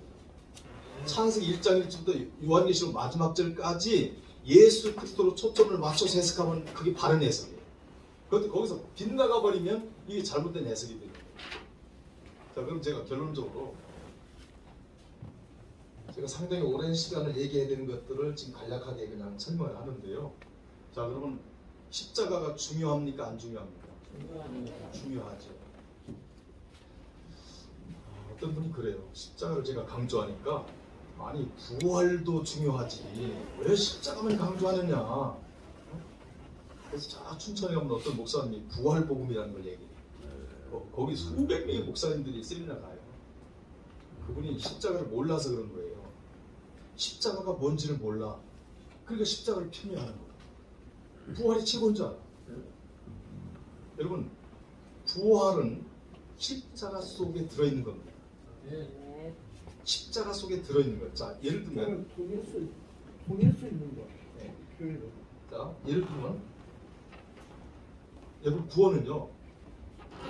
우리 장로 같은 경우는 영혼과 아까 조 목사님도 그런 설교를 했지만은 이분설로 보통 봅니다. 이분설로 보는데, 자, 이게 영혼이고 이게 몸이에요. 예수 피가 영혼의 이 원죄는요, 물론 몸은 영혼에게 속했기 때문에 당연하지만은 영혼의 이 원죄를 씻어서 구원을 받는 거예요. 영혼의 원죄를 씻어서 구원을 받습니다. 자, 영혼의 죄를 씻어서 구원받는데 이게 뭐로 씻어지느냐? 예수 그리스도의 피로 씻어져요. 피로. 근데 예전에 총신대에서 포럼할 때 어떤 이단 연구가 잡지에 사장님이 나보고 그래요. 목사님 들었나 보겠어. 그때 누가 한번 보시고 왔었죠. 그때 저보고 그래요. 좀 이상한 주장하는데요. 예수님의 피를 부정하는 것 같아요. 그래요. 그러니까 목사님들이, 신학자나 목사님들이 예수님 피가 뭔지를 모르는 거예요. 이게 심각한 얘기예요. 자, 보세요. 십자가라고 지금 바울이 얘기하죠. 내가 십자가 외에는 알지 않겠다. 십자가 이외에는 자랑하지 않겠다라고 말할 때 이 십자가가 뭐냐는 거예요. 이제 여러분도 이제 십자가 오늘 저게 나오나요? 십자가에 대한 거? 십자가 의미. 이건 뭐 여러 가지 나옵니다. 희생, 죽음, 헌신, 사랑 뭐 여러 가지. 물론 틀린 게 아니다. 그것도 맞아요. 맞는데 제가 원하는 대답은 뭐냐면 십자가가 뭐냐? 요게 피를 말합니다.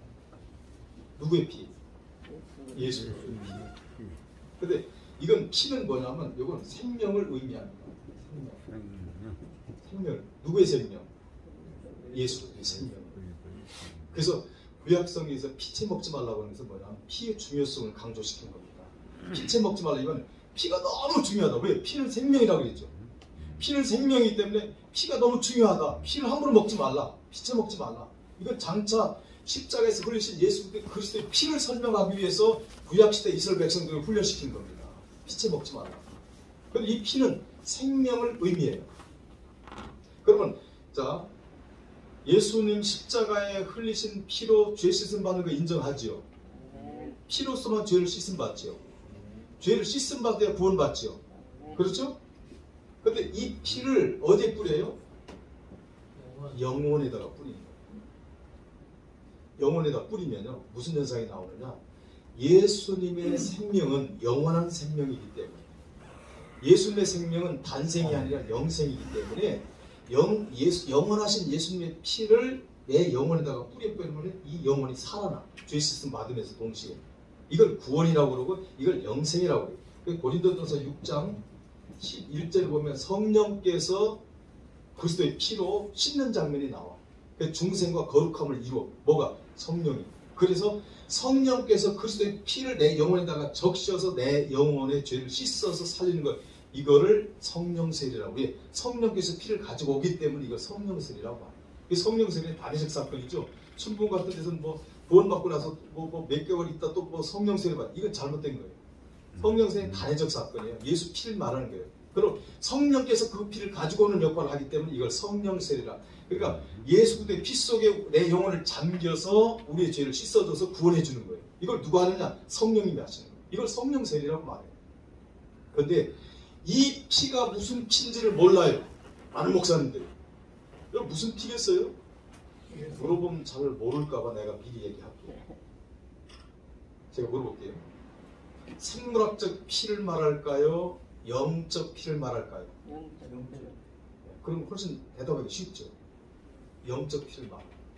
그때 그랬더니 그 목사님이 아니 예수님이 골고다 언덕에 피를 목사님 뭐 무시하는 겁니까? 그러더라고요.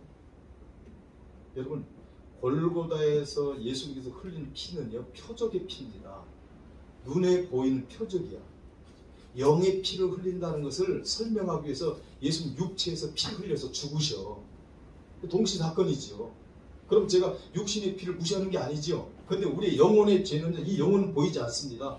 보이지 않는 존재의 죄를 씻으려면 영적 피가 씻는 것이지 예수님의 생물학적 피가 씻는 건 아니에요. 여러분 예수님의 생물학적 피는 H2O로 돼 있죠. 이 피가 남아있어요? 안 남아있어요?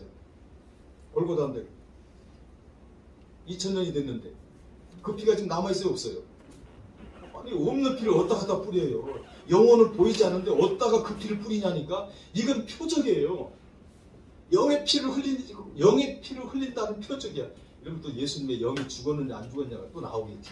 결론적으로 예수님의 영은 죽습니다. 죽음이라는 것은 하나님과의 분리를 말해요. 그래서 엘리 나마 사박단. 전라도 사람이니까 나우 하나님 어찌하여 나를 버리셨나이까. 그게 아람어죠. 그게 뭐냐? 하나님과의 분리예요. 성경에서 죽음은 하나님과의 분리를 말해요. 유일하게 삼위 하나님이 같이 계신데 십자가에 죽으실 때 딱 한 번 하나님과 분리돼요.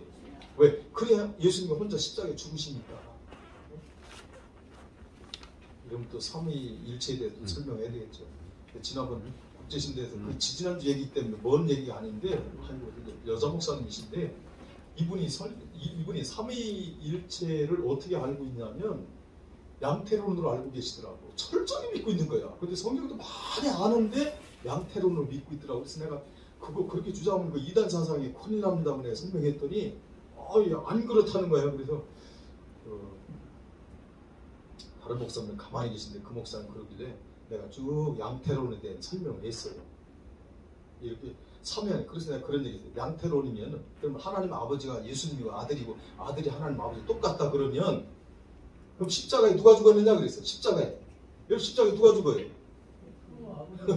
양태론이면 같이 다 죽은 거잖아. 누가 살려? 성경에 보면 아들 예수를 누가 살리면 하나님 아버지와 성령님이 살렸다라고 말하는데 같이 죽은 게 아니잖아. 성부 하나님은 바깥에 계시잖아. 성령이고 예수 그리스도만 죽잖아. 그 따로 돼 있잖아. 그래서 이 설명하니까 멍하게 그냥 쳐다보대. 인정이 되니까. 그래서 이게 삼위일체도 물론 저 나름대로 삼위일체를 정리하고 있지만 저는 제일 좋은 말이 이게 상당히 위험해서 제가 그런 잘 안 씁니다만 삼위일의라는 용어를 써요. 이건 제가 죽기 전에 신학에 발표하려고 해요. 일체라는 단어는 양태론적인 단어예요. 원래 초기 기독교 쪽에 초기 교회인데 터툴리안이 그런 말을 했지만은 잘 몰라서 하는 말이고요. 일체는 한 몸뚱아리라는 거예요. 양태론적인 단어예요.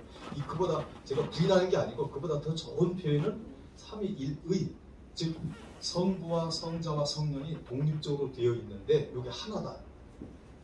이 하나는 일체를 얘기하는 거야. 뜻과 목적이 하나다. 요한복음 20장 17절인가 쭉 나오는 말씀에서 그래서 이게 하나. 이거에 대해 설명하려고 많이 해요. 이거는 신학에서 정리해둘 부분인데 신학자들이 전혀 다루지 못하는 내용인데 오늘 시간은 깊이 얘기할 수 있는 시간이 아니니까 이게 또 대적으로 나가니까 삼일체 인정합니다. 인정하는데 더 좋은 표현은 삼위일의. 이건 나중에 설명대로 왜 그런지를 할 수 있어요. 그러니까 신학에서 정리해둘 게 참 많습니다. 제가 이제 오늘은 십자가 중심이기 때문에 그래서 예수님의 피가 어떤 피인지를 모르는 분들이 많아요. 목사님들이 그 피를 모르면 어떡합니까? 날마다 예수의 피밖에 없네. 막 천국이 부르면 엄청 예수의 피 많이 하잖아요. 네? 근데 그 피가 어떤 피인지 모르면 어떡하겠어요? 이게 영의 피예요.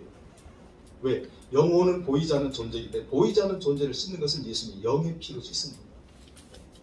그래서 이 죄를 씻어요. 이 피는 생명이에요. 그래서 여러분 예수님의 생명은 영원한 생명이기 때문에 예수님의 피가 뿌려지면 영생이 되는데 그 영생은 뭘 말할까요? 구원받고 나면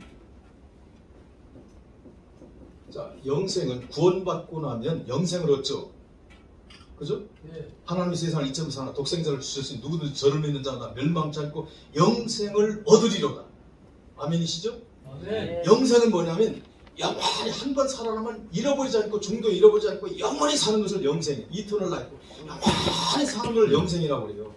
그런데 여러분 놀랍게도 한국교회 제가 이제 통계도 다 나옵니다만은 70% 내지 80% 정도의 목회자들이 구원받았다가도 타락해서 그 구원을 잃어버릴 수 있다라고 믿는 분들이 70, 80%.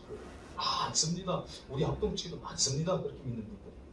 너무 성경을 몰라서. 이 구원 방식을 이 십자가 복음을 정확히 알면 그런 얘기 안 나옵니다. 여러분 예수 피는 이런 거예요. 어떤 분이 쉽게 말하면 만약에 구원받았어. 예수 피 받아서 구원받았는데 20년 정도 잘 믿다가 세상으로 나가서 하나님 안 믿는다고? 그럼 어떻게 되죠?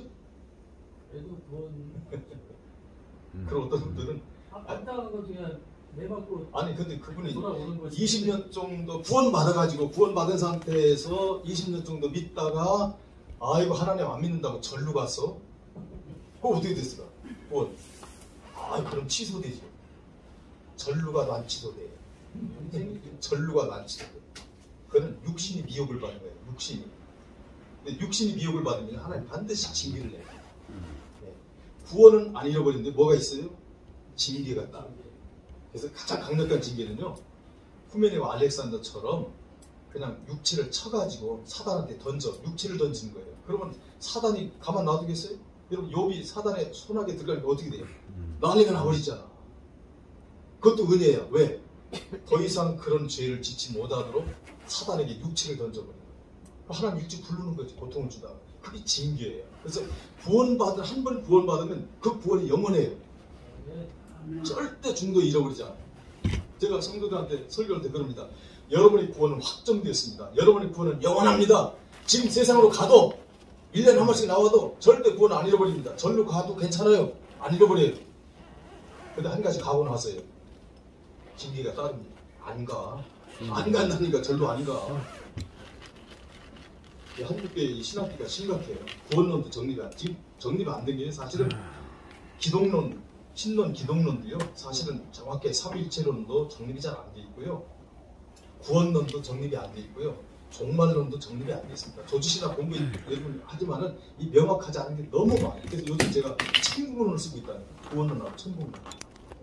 너무 신학자들 이런 게 틀려가지고 구원 방식을 몰라. 구원 방식. 자, 그래서 제가 다시 말합니다. 정리합니다. 십자가는 뭘 의미하냐? 피, 보혈을 의미한다. 이건 생명을 말한다. 예수의 생명. 예수의 생명이 한 번 임하면 그 생명의 효력은 영원하다. 만약 20년 만에 구원을 잃어버리면 예수님의 피의 효력은 몇 년짜리가 되는 거예요? 20년짜리가 되는 거예요. 여러분, 예수님 피는 영원합니다. 예수님 피의 능력은 영원의 효력이에요. 그걸 믿어야 돼. 그래서 한 번 구원은 영원한 거예요. 이 한국에 여러분 그 요즘 TV 같은데 기독교 쪽에 TV 보면은요. 행위적 율법론을 주장하는 목사님들의 설교 방송이 4대 방송에서 다 나옵니다. 전모 무슨 목사라고 있어요. 광화문 얘기는 게 아니고 또 다른 전 목사가 있어. 예? 심각합니다. 돈 주니까 방송사가 어딘가 돈 주니까 막 내보내. 그럼 성도들이나 목사님들이 보고 들으면 막 그럴듯해. 그냥 성경부터 쫙 대면서 아이고 그대로 아까 율법 얘기네. 율법을 지킬 수 있는 자가 누가 있어요? 여러분 율법의 완성자는 예수 그리스도밖에 없어요. 인간은 율법을 지킬 수 없어요. 만약에 인간이 율법을 지켜서 구원을 받을 수 있다면 그 사람은 천사예요. 완벽한 사람이에요. 죄를 한 번도 짓지 않아. 왜? 율법을 완성할 수 있는 자 아니겠어? 오, 그런 자가 세상에 어디 있어? 아니 구약시대 성도들이 그렇게 대단해? 아니 율법을 다 지켜? 그럼 야고보서에 보면 십계명 얘기를 하죠. 이 계명을 어겼는데 이 계명이 다른 것까지 거치는 게 돼버리죠. 한 가지 계명을 어기면 나머지 계명도 전부 어긴 게 돼버린다. 이렇게 봐. 인간은 율법을 지킬 수 없어요. 율법을 왜 줬느냐? 너희들은 율법을 지킬 수 없는 연약한 인간이야. 그래서 죄인임을 입증시키고 죄를 입증시키고 사망을 입증시키기 위해서 율법을 준 겁니다. 율법이 준 목적이. 죄와 사망과 죄를 입증시키려고 율법을 준 거예요. 그걸 지켜서 구원받으라 지킬 수 있기 때문에 준 게 아니라니까.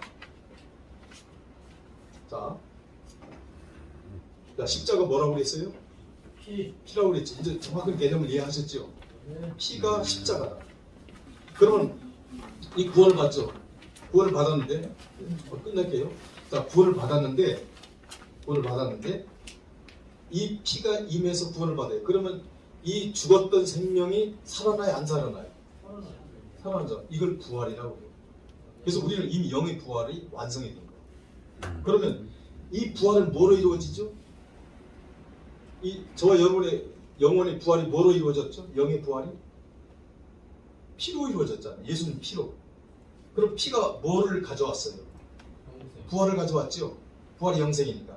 그래서 부활은 열매입니다. 뭐로 인한 열매? 십자가로 인한 열매가 부활이에요. 그래서 부활은 십자가 속에 들어가 있는 거예요. 십자가 그럼 부활이 전제된 거예요. 당연히. 그런데 어떻게 십자가 근본 뿌리가 십자가인데 십자가를 무시하고 부활을 강조할 수 있나요? 부활은 자동인데? 여러분 사실은 재림까지도 십자가에 들어가 있는 거예요. 잠깐 시간이 끌어지는데 자, 이것만 하고 마칠게요. 자, 십자가는 두 가지 역할을 합니다. 이거 꼭 아셔야 돼요. 제가 지금 십자가 신학의 기초, 십자가 보면 기초를 말하는데요. 십자가는 뭘 하냐면 심판과 구원 두 가지 역할을 합니다. 보통 구원은 잘 아는데 십자가로 심판하는 걸 잘 몰라요. 반드시 심판과 구원을 이룹니다. 뭐가? 십자가. 그래서 심판은 뭐를 심판하느냐? 불신자를 심판하고요. 마귀를 심판하고요. 세상을 심판하고요. 사망을 심판합니다. 이게 심판이에요. 심판이 뭐가 아니라 예수는 피가 하는 일이에요. 구원은 예수는 피로 구원을 받아요. 누가? 패자가. 그래서 십자가는 피인데 이 피가 무슨 역할을 하냐? 심판과 구원 두 가지. 한번 제가 성경을 찾아봐요. 12장, 요한복음 12장거든요. 자, 요한복음 5장부터 한번 볼까요? 여러분, 심판은 예수를 통해서만 해요. 예수를 통하지 않고 심판하지 않습니다. 자, 요한복음 5장 27절에 보면 또 인자됨으로 말미암아 심판하는 권한을 주셨느니라. 항상 하나님 아버지는 아들을 통해서만 심판해요. 아들은 뭐를 통해서? 십자가를 통해서. 그 피로 심판을 합니다. 자, 그 다음에 30절, 내가 아무것도 스스로 할 수 없노라. 듣는 대로 심판하노니 나는 나의 뜻대로 하려 하지 않고 나를 보내신 이의 뜻대로 하려 함으로 내 심판은 의로우니라. 자, 계속 많이 나옵니다. 한번 12장으로 봐봐요. 요한복음 12장 31절. 자, 이제 이 세상에 대한 심판이 이르렀으니 이 세상의 임금이 쫓겨나요. 이 세상의 임금이 뭘까요? 마귀죠. 네, 이 세상의 임금 마귀가 쫓겨나니라. 32절, 내가 땅에서 들리면, 이 뭔 사건을 말할까요? 십자가 사건입니다. 내가 땅에서 들리잖아요. 땅에서 들리 모든 사람을 내가 이끌고 온다. 이게 택자 구원이에요. 그래서 31절, 세상에 대한 임금이 뭐냐면 마귀고요. 그를 따르는 불신자를 포함합니다. 비택자를 포함해요. 그래서 예수님께서 십자가에 들리실 때 심판과 구원을 합니다. 뭐로? 피로. 자, 우리가 잘 아는 보통 원시복음이라고 하는 창세기 3장 15절, 이게 원시복음이 아니라 원복음이에요. 창세기 1장 1절부터 3장 21절 가지고 사건까지 이게 원복음인데요. 그 원복음에서 15절이 뭐예요? 내가 너로 여자와 원수가 되게 하고 내 후손도 여자의 후손과 원수가 되게 하리니 너는 그 여자의 후손이 내 머리를 상하게 할 것이요 너는 그의 발꿈치를 상하게 할 것이다. 그렇죠? 자, 거기 보면 뭔 얘기가 나오냐면 이런 얘기가 나옵니다. 자, 여자의 후손은 누구를 말하죠? 예수 그리스도를 말하죠. 여자의 후손이 내 머리를 상하게 할 것이다. 이게 지금 뱀한테 하는 얘기잖아요, 지금. 그죠? 아담과 하와가 있고 그 앞에 뱀이 있는데 뱀한테 이 뱀이 누구를 지금 누구의 대명사예요? 사단의 마귀의 대명사죠. 자, 내 머리를 박살낸다는 거예요. 뭐로? 십자가로. 자, 그런데 너는 그의 발꿈치를 상하게 한다. 물어버려요. 예수님의 팔을. 이게 뭐예요? 예수님의 육체를 십자가에 죽이는 사건을 말해요. 여러분, 창세기 3장 15절은 마귀가 어떤 사람 마귀가 예수님을 죽였다는 것도 안 믿어. 여러분, 예수님 누가 죽였어요? 금방 제가 얘기했잖아요. 마귀가 죽였어요. 예. 아니, 목사님들이 예수님을 누가 죽였는지 모르더라니까. 아, 로마 군인들이 죽였대. 여러분, 예수님은 마귀가 죽였어요. 누구를 도구로 해서? 도구가 세 도구가 있어요. 첫째, 가룟유다. 요한복음 6장 70절이라고 보면 가룟유다 내가 12를 택하여서 그 중에 하나 마귀네 이렇게 나오죠. 자, 가룟유다. 두 번째는 서기관, 제사장, 바리새인들. 요거 지금 거짓 선자들입니다. 그 다음에 세 번째 로마 군인들. 요건 단순 도구예요. 로마 군인들. 자, 배후의 조정은 누가 하냐면 마귀가 조정을 합니다. 누구를 통해서? 이용을 누가 하냐? 가룟유다와. 네? 가룟유다와. 그리고 제사장, 서기관, 바리새인들을 도구로 삼아서. 그래서 로마 군인들은 단순 도구예요. 명령에 의해서 움직일 뿐이에요. 그래서 예수님이 저들의 하는 일을 알지 못합니다. 저들의 죄를 사해달라고 하면서 누구를 위해서 기도한 걸까? 예수님. 이 중에서. 로마 군인이에요. 왜? 이 중에 택한 자가 있을 수 있거든. 절대 거짓 선자들과 가룟유다 회개시켜달라고 죄 용서해달라고 예수님 기도 안 합니다. 왜? 이미 거짓 선자예요. 악한 일, 예수님을 죽이는 일은 악한 일인데 이 악한 일을 하나님은 절대로 택자를 사용하지 않아요. 비택자를 사용합니다. 무슨 얘기인지 아시겠죠? 그래서 단순 도구. 이걸 도구로 해서 마귀가 못을 박아.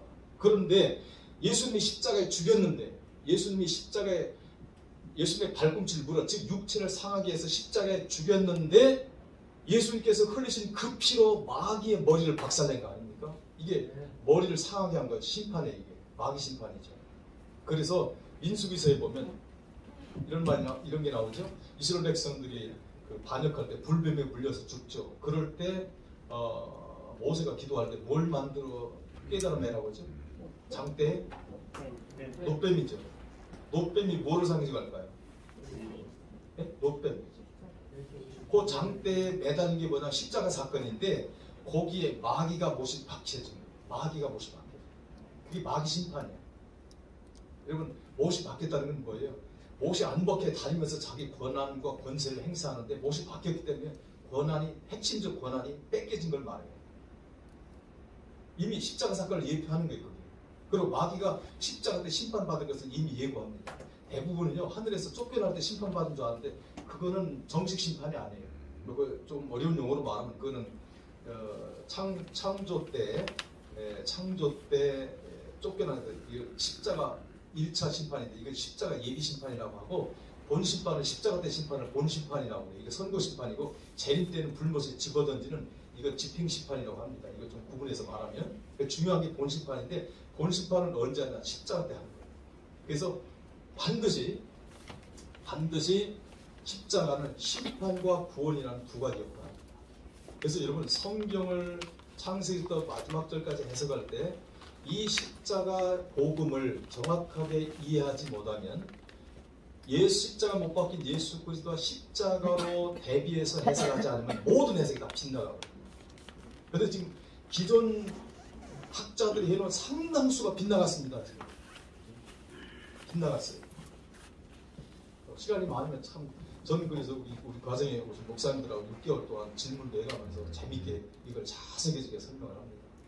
그래서 짧은 시간이기 때문에 어떻게 보면 짧은 시간에 이렇게 던져주면 의문점이 많이 생겨요. 충족이 안 되기 때문에. 개인적으로 또 물어보시고 제가 오늘 핵심적인 요걸 중심으로 지금 십자가 신학을 다른 말로 십자가 복음이라고 하는데, 이 십자가 복음은 성경 66권 중에 가장 핵심적인 복음이고, 이 복음을 초월되는 복음은 없다는 거예요. 십자가 복음을 초월하는, 십자가 복음이 뭐예요? 하나님의 아들 예수 그리스도께서 우리를 위하여 십자가에 죽으셔서 그 피로 심판과 구원을 이루셨다. 우리가 구원을 받았고 마귀와 불신자가 심판을 받았다. 이게 십자가 복음이거든. 이걸 누가 부인하겠어요? 여러분 인정하시죠? 이거보다 더 뛰어난 이상의 복음이 존재하지 않는다는 거예요. 그래서 여러분 다 이뤘다면요, 이렇게 보시면 돼요. 원래 성경은요, 다 이루었다. 십자가에서 다 이루었죠. 완성입니다. 복음 완성이에요. 복음 완성. 더 이상 존재하지 않아요. 복음이 끝난 거예요. 그러면 신학 기간을 왜 뒀느냐, 이렇게 끌어두었느냐? 요거는 하나님의 택한 백성을 얻기 위한 기간이에요. 하나님 택한 백성이 남은 자가 있으니까 이걸 얻기 위한 기간으로 이걸 쭉 늘려놓은 거예요. 이 고물질을 늘려놓듯이. 근데 이걸 놓으면은, 이 고물질을 놓으면은 어디로 가냐? 여기로 가. 그게 점입니다. 점이에요. 그래서 이 신약을 신구약 전체가 뭐냐? 하루예요. 여러분 이거 아세요? 신구약 전체가 하루입니다. 하루. 그럼 신약은 뭐냐? 이게 낮에, 낮 12시간, 낮 12시간. 그러니까 하루도 안 되는 거예요. 신약은 하루도 안 되는 거예요. 그래서 요한복음 9장 4절 보면 한번 더 읽어보시죠. 요한복음 9장 4절.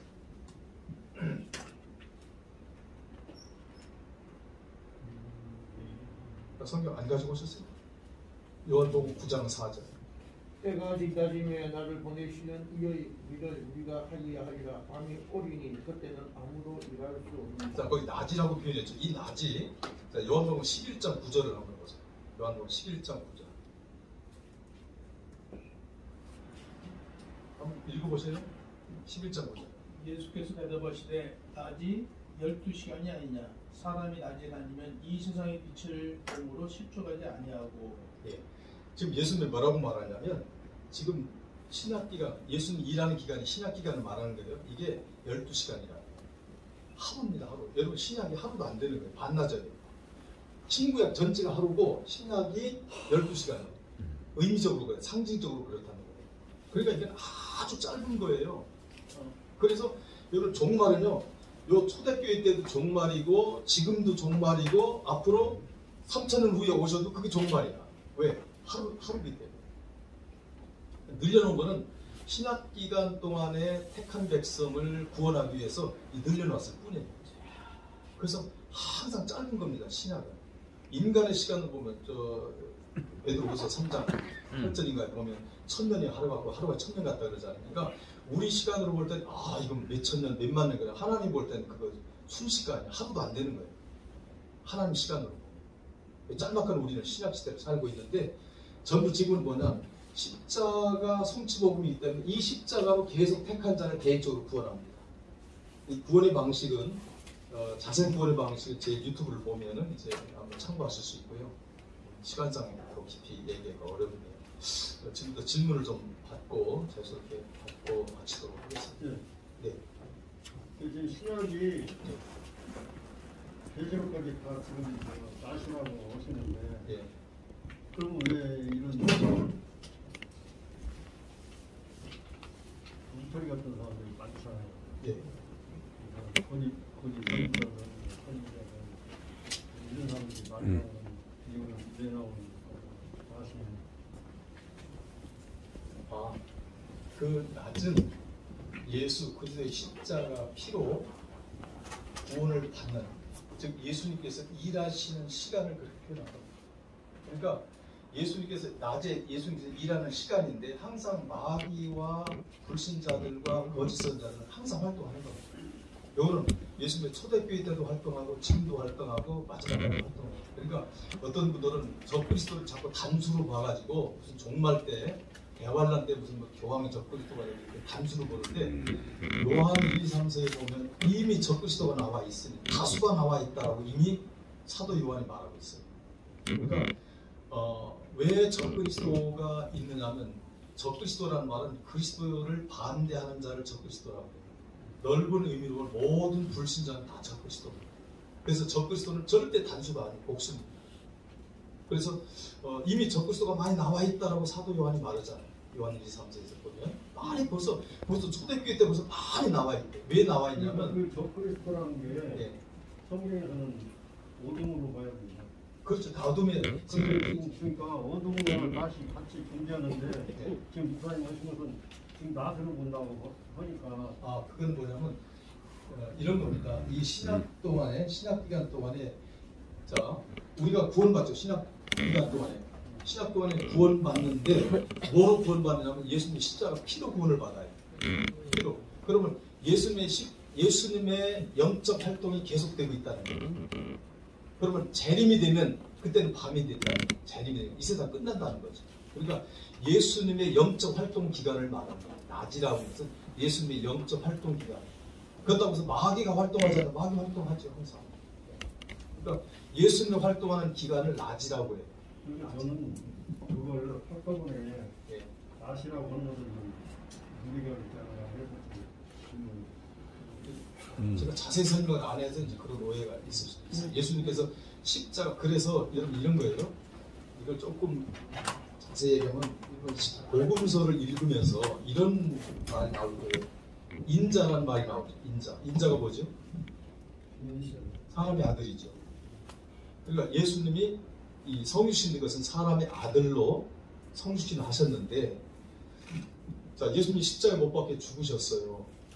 그럼 이제 지금 예수님이 영으로 우리 가운데 와 계시고 또 예수님이 승천하셔서 같이 계시죠. 천국에도 계신데, 자 예수님은 지금 영적인 몸을 지금 갖고 있어요. 영적인 부활체를 갖고 있는데 그 영적 부활체가 뭐냐면 손의 못자국과 창자국이 있는 몸이에요. 그래서 의심하는 도마가 부활해서 주님 오셨을 때 의심하니까 뭐라고 말해요? 내 옆구리에 손을 넣어봐라 말하잖아요. 그러니까 만져보니까 살이 있고 창자국이 있어요. 요건 뭐냐면 그래서 신약 기간에는 요걸 인자의 기간 이렇게 말해요. 인자의 기간. 신약 기간 전체를 인자의 기간. 왜냐하면 인자의 기간은 뭐냐면 인자라는 것은 사람의 아들의 표시를 하고 있다는 거예요. 즉 예수님의 몸의 형태를 띠고 있는데 이게 못자국이 있고 창자국이 있다는 거예요. 이걸 뭐냐면 십자가를 증거해 주는 거예요.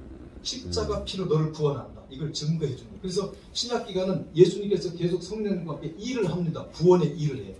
심판과 구원의 일을 계속 합니다. 그래서 이걸 인자의 기간이다. 이렇게 말해요.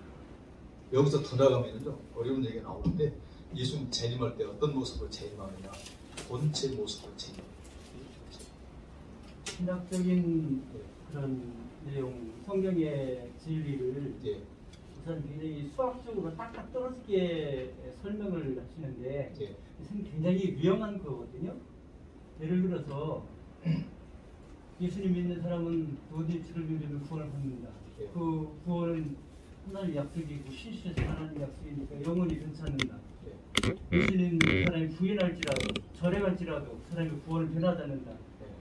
그렇게 말하는 것은 너무나 누구든지 예수님 믿기만 하면 구원받는다는 이 여기에 초점을 두고 그것을 가지고 모든 것을 해석하기 때문에 그렇게 한 거거든요.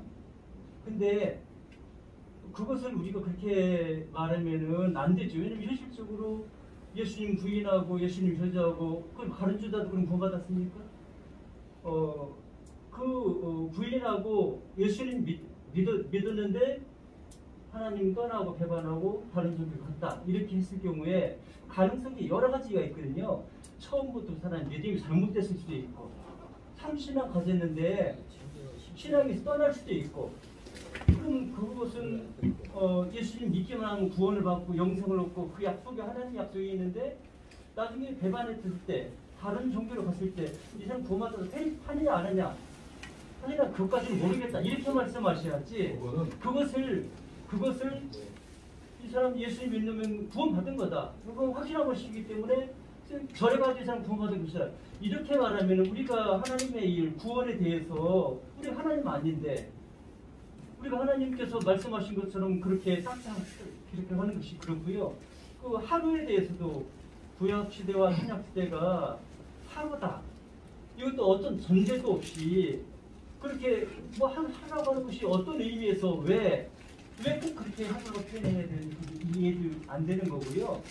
제가 볼 때 좀 너무 수학적이고 또 어떤 부분을 전체 확대시키고 하는 것들은 이단들이 해가지고 자기들이 어떤 진리를 그거 확실하게 알고 있고 그거에만 진리고 거기만 구원이라고 하는 것처럼 그렇게 해가지고 이단이 되는 거거든요. 제가 볼 때 굉장히 위험한 부분들을 목사님 많이 있습니다. 말씀 감사합니다. 감사하고요. 저는 이렇게 봐요. 진리는 쉽다. 성경은 쉽다 잘 하잖아요. 성경은 절대 어려운 게 아니다. 그리고 성경은 쉽고 명료하다. 즉 진리는 명료하다는 거죠. 그러니까 진리는 두리뭉실하거나 어렵거나 대답을 못하는 게 아니라 그러니까 저는 이렇게 봐요. 신학자들은 난해 구절들이 있어요. 보통 난해 구절들. 저는 난해 구절이 없다고 봐요. 왜? 다 풀어집니다. 다 풀 수 있는데 쉽고 단순하다는 것은요. 네. 예수님이 우리가 죄인인데 우리 죄를 위해서는 죄값을 치를 수밖에 없고 사망인데 우리를 위해 대속하신 예수님 그분을 믿기만 구원합니다. 하나님이 이렇게 말씀하신 약속하시니까 믿기만 구원. 이건 구원의 명료하고 단순하고 누구나 믿을 수 있는 거죠. 그렇지만은 목사님 난해한 것이 전혀 없다고 그러는데 성경을 억지로 풀다가 망한다는 것 성경 말씀 그 말씀 왜 있나요 그러면? 우리 인간이 이성이 다가 아닙니다. 이성으로서 다 해석하고 할 수 있는 게 아니라 하늘 나라의 복음 진리가요. 제가 이제 말씀드리면 무슨 말씀 이해가 되시는데 제가 늘 강조하는 게 그걸 이성으로 풀면 안 된다는 거예요.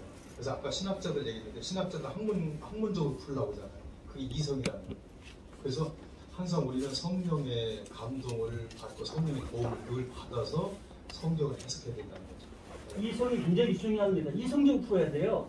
이성적으로 푸는데 그 이성을 하나님께서 성령의 조명을 통해서 합리적이고 참 진리를 볼 수 있도록 하는 것이 그게 중요하고 이성이 중요한 거예요. 이성을 따라서 해석한다고 하니까 이런 잘못된 해석들이 나올 수 있는 거예요. 자, 보세요. 그러면 자, 인간의 이성에서 나오는 게 합리주의예요.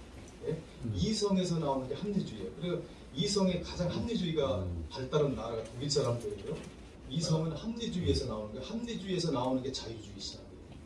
그래서 자유주의 신학은 이성에서 나옵니다. 이성이 모든 것을 해석할 수는 없는 거예요. 그렇지만 이성은 기본이고 이성으로 바르게 분별하고 해석하는 것이 기본이 되어질 때에 신앙적으로 잘못되지 않고 바르게 되어질 수 있는 다시 말씀드리면 이성은 어디서 나오는 뇌에서 나오는 거예요. 인간의 뇌에서. 자, 뇌에서 나오는데 한번 제가 볼게요. 자, 구원을 누구든지 믿는 자는 구원을 받죠. 전제가 돼 있죠. 자, 누구든지 예수님 구원을 받잖아요. 구원을 받는데 자, 그 믿음이 어떤 믿음이냐는 거예요. 안 보세요. 그래서 제가 이게 구원 설명하는 것은 본질을 설명해 줄게요. 본질을 설명하면 이해가 빠른 거예요. 근데 본질에 대한 이해 없으면 이거 어려운 거예요. 자, 아까 인간을 영과 몸으로 그냥 편의상 이렇게 그렸어요. 자, 영이 구원받기 전에 살아 있었어요, 죽어 있었어요? 죽어 있었죠. 네. 자, 에베소서 2장 1절과 5절을 보면 허물과 죄로 죽은 너희를 그리스도께서 살리사 이렇게 나와있어요. 그죠? 그러면 죄와 허물, 아까 얘기했죠. 죽음이라는 것은 하나님과의 끊어짐을 얘기하는 거라고 했어요. 단절, 하나님과의 끊어짐. 교제가 끊어진 거, 단절된 거.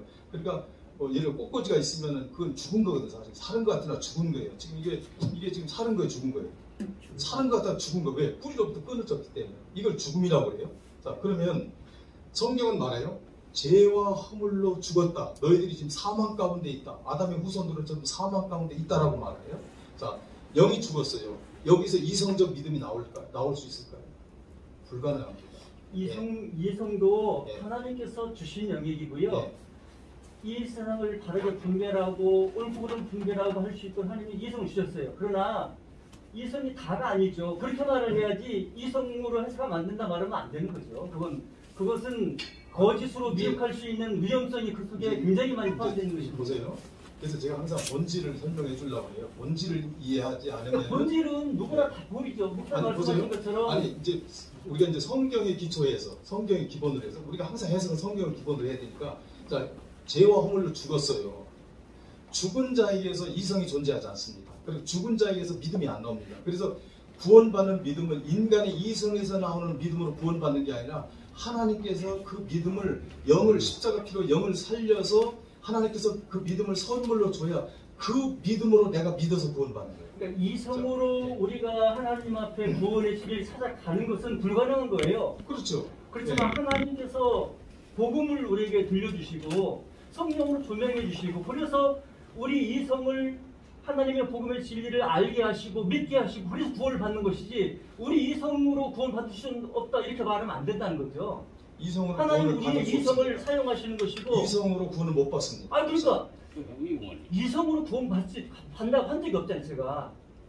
그렇지만 이성이 필요 없다고 말하면 잘못이라는 거예요. 그 믿음이 제가 말하는 본질을 말하는 거예요. 믿음이 인간에게서는 구원받을 만한 믿음이 이성에서 안 나온다 그 말이에요. 제가 말씀드렸죠. 예. 그 믿음을 그러니까 이성으로는 안 되지만 하나님의 말씀, 하나님의 성령의 역사로 말미암아 우리 이성을 깨우쳐서 복음의 진리를 비밀을 알게 하시고 믿게 하시고 그런 것이지 이성이 필요 없다고 말씀하시는 건 그건 아니죠. 제가 말하는 것은 그게 위험한 지금 겁니다. 구원의 본질을 얘기하는 거예요. 구원 방식을 얘기하는 거예요. 구원의 본질이 너무 쉽잖아요. 그럼 자 보세요. 자 지금 목사님의 영이 죽었어, 그렇죠? 죽었는데 거기서 어떻게 이성이 나오고 믿음이 나오느냐니까. 그러니까 하나님의 방법으로 되는 것이지 예수의 피로 죽어있는 내 이성으로 내가 하나님을 찾고 믿는 게 아니라고 예수님께서 말씀드렸잖아요. 성령께서 그리스도의 피를 택자에게 그 영의 피를 뿌려서 그 영을 살려요. 살림과 동시에 하나님이 뭘 주냐면 믿음을 줍니다. 이게 선물이에요. 믿음이 에베소 2장 8절에 나오죠. 믿음을 선물로 주면 자, 이런 거예요. 제가 만약에 이게 꽃이 제 거예요. 이걸 믿음이라고 이해하자고요. 하나님께서 나오는 믿음 위에는 구원이 안 돼요. 그러면 이걸 믿음이라고 칩시다. 그럼 이게 하나님께로부터 나왔어요. 그 믿음을 내가 선물로 줘. 받아보세요. 그럼 이게 누구 거 됐어요? 목사님께 됐죠. 내가 사연이 줬으니까. 설명하는 식으로 지금 하시는 거잖아요. 그건 저도 그러면 그건 아는데. 그러면 요 믿음을 써서 구원을 받는 거예요. 결국은 그러니까 하나님 주시는 선물. 그게 하나님의 성령의 역사고 성령의 말씀을 듣게 하시고 말씀의 그 진리를 비춰서 알게 하시고 성령의 역사라는 거죠. 이성이라는 것이 이성으로다고 말하면 안 된다는 거죠. 하나님이 이성을 이용하셔서 하나님의 성령이 이성이 깨우쳐서 진리를 볼 수 있게 하고 믿게 하자는 예수 거예요. 안 믿는 사람도 이성이 있어야 다. 그렇죠? 이성이 다 가지고 이성을 가지고 사는 인간은 이성을 가지고 사는데 중요한 것은 뭐냐면 지금 제가 구원의 방식을 얘기하는 거예요. 구원의 방식을 본질을 얘기하는 거라니까요. 목사님, 목사님 좀 말씀을 자, 우리 박 목사님 먼저 하세요. 목사님 말씀 잘 들었습니다. 그동안 연구하고 많은 또 교수도 하시고 이거는 두 분 다 같은데 그거는 영어로 구원입니다. 그 영어로 구원인데 이성은 우리가 과정이죠. 생각할 수 있는 과정이니까 그걸 무시하지 말자라고 말씀하시는 것 같고, 제가 이제 구원에 대해서 궁금한 게, 우리가 타락한 자는 회개할 수 없다 그러고, 진직지를 지은 자도 안 된다 그러고, 성경은 말씀을 합니다. 그런데 한 번 구원은 영원 구원이다 이러면은 구원파에 사는 말과 또 비슷한데, 그죠? 그런데 우리가 성경을 협박하면 안 된다. 그 성경은 이 사람들은 처음에 그냥 예수 그리스도 믿었거든요. 자기들이, 우리가 잘 몰라요. 그분이 영접을 해서 예수 그리스도 안에 모신 상태에서 믿음 생활 하다가 떠난지 안 떠난지 잘 모르는데, 우리가 볼 때는 일단은 겉으로 봤을 때는 그분들이 믿었던 사람들이야. 열심으로 했고, 심지어 16장에는 성경도 참여하고 한 자들이 타락한 자를 못 돌아오고 얘기했고, 10장 26절에는 진지 죄를 지은 자는 안 된다고 했는데, 그 부분이 좀 궁금하고, 네. 또 하나는 저는 그렇습니다. 십자가가 중요한데, 결론은 제가 이제 제 짧은 성경 지식입니다. 오해하시지 말고, 부활은 우리가 부활의 신앙을 가져야 되는데, 십자가는 부활 안에 있는 거지. 지금 이제 우리 목사님 말씀은 십자가가 부활이 십자가 안에 있다 이렇게 말씀하시는데, 네. 먼저 말씀한 부분, 제가 아까 그 중도의 구원 취소에 대해서 얘기하면서 제가 전쟁이 뭐냐면 구원 받은 자가 이렇게 전제를 한 거예요. 먼저 구원 받은 자가, 그러니까 이럴 수도 있어요. 구원 안 받은 자가 무늬만 교회 다니다가 세상으로 갈 수, 그건 처음부터 구원 못 받은 거예요. 근데 내가 아까 전적에 구원 받은 사람이 세상으로 간 경우를 말합니다. 그러니까 사람은 여러 가지 방법이 있는데요. 육체는요 항상 미혹을 받아요. 사단의 미혹을 받고 세상의 미혹을 받기 때문에 육체는 미혹될 수 있고요. 이런 경우도 있습니다. 육체가 병 들어가지고 치매가 오잖아요. 어떤 목사는 치매가 오니까요, 하나님이 어딨냐고 펄펄 뜁니다. 그럼 치매가 와서 그래요. 그렇다고 해서 그 사람이, 그 목사님 구원이 취소되는 게 아니에요. 그러니까 제가 얘기하는 것은, 그래서 항상 본질이 뭐냐면 예수 그리스도의 피는 생명인데 예수 그리스도의 생명은 영원하다. 이거를 전제로 해서 얘기를 하는 거예요. 그걸 하시고, 아까 히브리서 6장에 성령에 참여한 자가 되고 이게 쭉 나와서 한 번 비침을 받고, 그거는 이스라엘 백성들에게 1차적으로 하는 말씀이에요. 그건 구원받은 사람에게 하는 얘기가 아니라 히브리서 6장에 말하는 것은 이스라엘 백성들에게 말하는 겁니다. 자, 하늘의 은사를 맛보고, 그죠? 성령에 참여한 자가, 이게 뭐냐면 이스라엘 백성들이, 자, 하늘에서 만나가 내려오죠. 하늘에서 만나가 내려오고 메추라기가 내려오고 반석에서 생수가 나오고 홍해가 갈라. 이게 뭐냐면 이건 전부 하늘에서 내려온 겁니다. 하늘의 은사예요. 하늘의 은사를 누가 맛봤냐? 이스라엘 백성들이 맛본 겁니다. 맛봤는데 타락된 자, 예수 그리스도를 안 믿는다 이거예요. 그걸 타락된 자라고 하는 거예요. 예수 그리스도를 안 믿은 자. 그러니까 이게 중요한 게 뭐냐면 제목이 히브리서잖아요. 그죠? 히브리서인데, 히브리서는 지금 1차 대상이 히브리인들이에요. 1차 대상이 히브리인들이에요. 지금 너희들은 선생이 돼야 되는데, 지금 너희들은 조상들이 지금 이스라엘 백성 모세와 함께 다 하늘의 은사를, 그것도 하늘의 은사들이거든요. 뭐 하늘에서 만나가 내고, 이 전부 하늘의 은사인데, 너희들이 하늘의 은사를 다 맛보고도, 그리고 성전에서 하나님을 보잖아요. 그죠? 저 제사장을 통해서 하나님을 만나고, 다 이걸 수없는 하늘의 은사를 맛봤거든. 그런데 타락된 자는 뭐냐면, 구원받았다가 믿다가 타락된 자를 말하는 게 아니라, 지금 조상들이, 이스라엘 백성들의 조상들이, 너희 조상들이 잘 그리스도를 바라보고 왔는데, 지금 너희들은 조상들이 말한 그 하나님을 안 믿고 있다. 예수를 안 믿고 있다. 예수 그리스도를 영접하지 않고 있다. 너희들은 타락된 자다 이 말이에요. 그럼 그 타락된 자는 누구냐면 그게 비택자예요. 그래서 마태복음 7장 21절에 주여 주여 하는 자마다 천국에 들어갈 것이 아니요 아버지의 뜻대로 행하는 자에 들어가리라 그랬죠. 뜻대로 행하는 자가 들어가는데 너희들은 하나님의 뜻을 행하지 않는다는 거예요. 그게 타락된 자예요. 그래서 하나님의 뜻은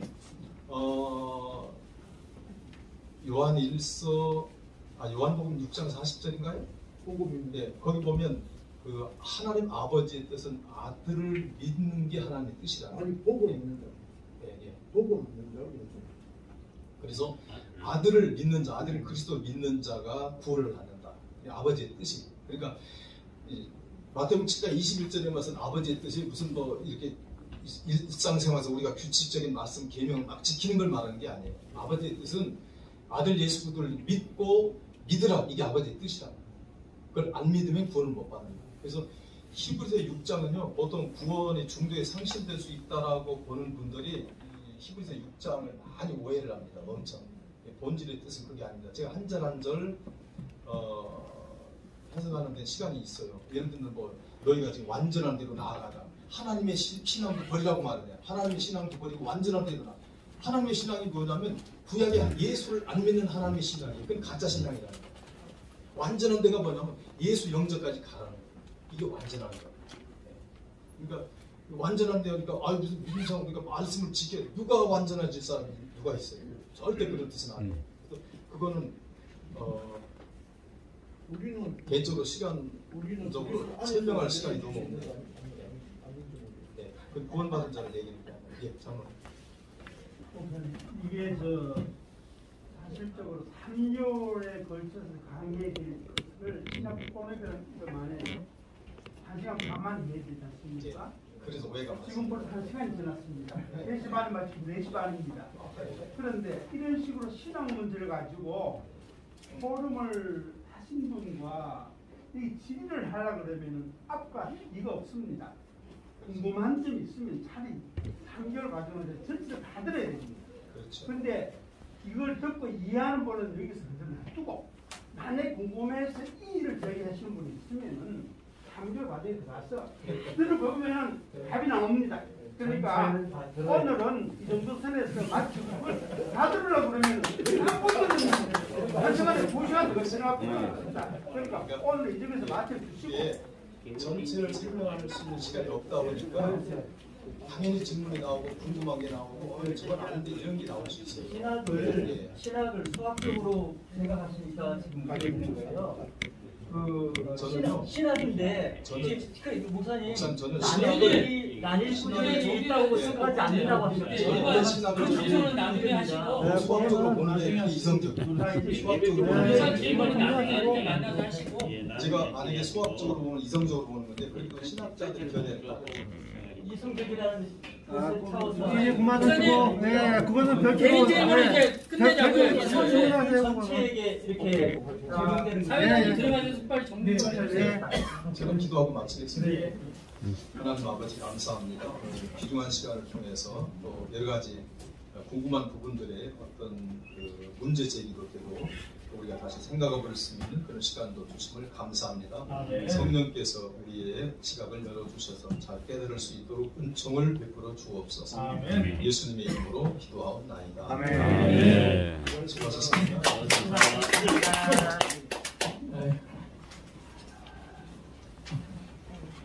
이현성 목사님의 귀한 말씀 너무 감사드리고요. 짧은 시간에 사실은 목사님 연구하신 것을 다 이해하기는 좀 무리인 것 같고요.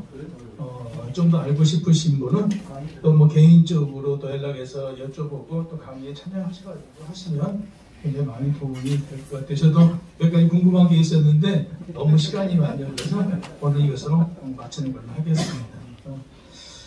오늘 먼 길 오셔가지고 제 1회 신학 포럼에 참석해 주셔서 너무 감사드리고요. 또 다음번에 우리 교수님께서 오셔가지고 더 많은 더 기회 될 때마다 가르쳐 주시면 오늘 강의를 들으면서 굉장히 도움된 것도 많이 있었어요. 이런 부분 알고 있었으면서도 다시 한번 되새길 수 있는 귀한 시간 주셔서 감사합니다. 이것으로 제 1회 신학 포럼을 마치겠습니다. 수고하셨습니다.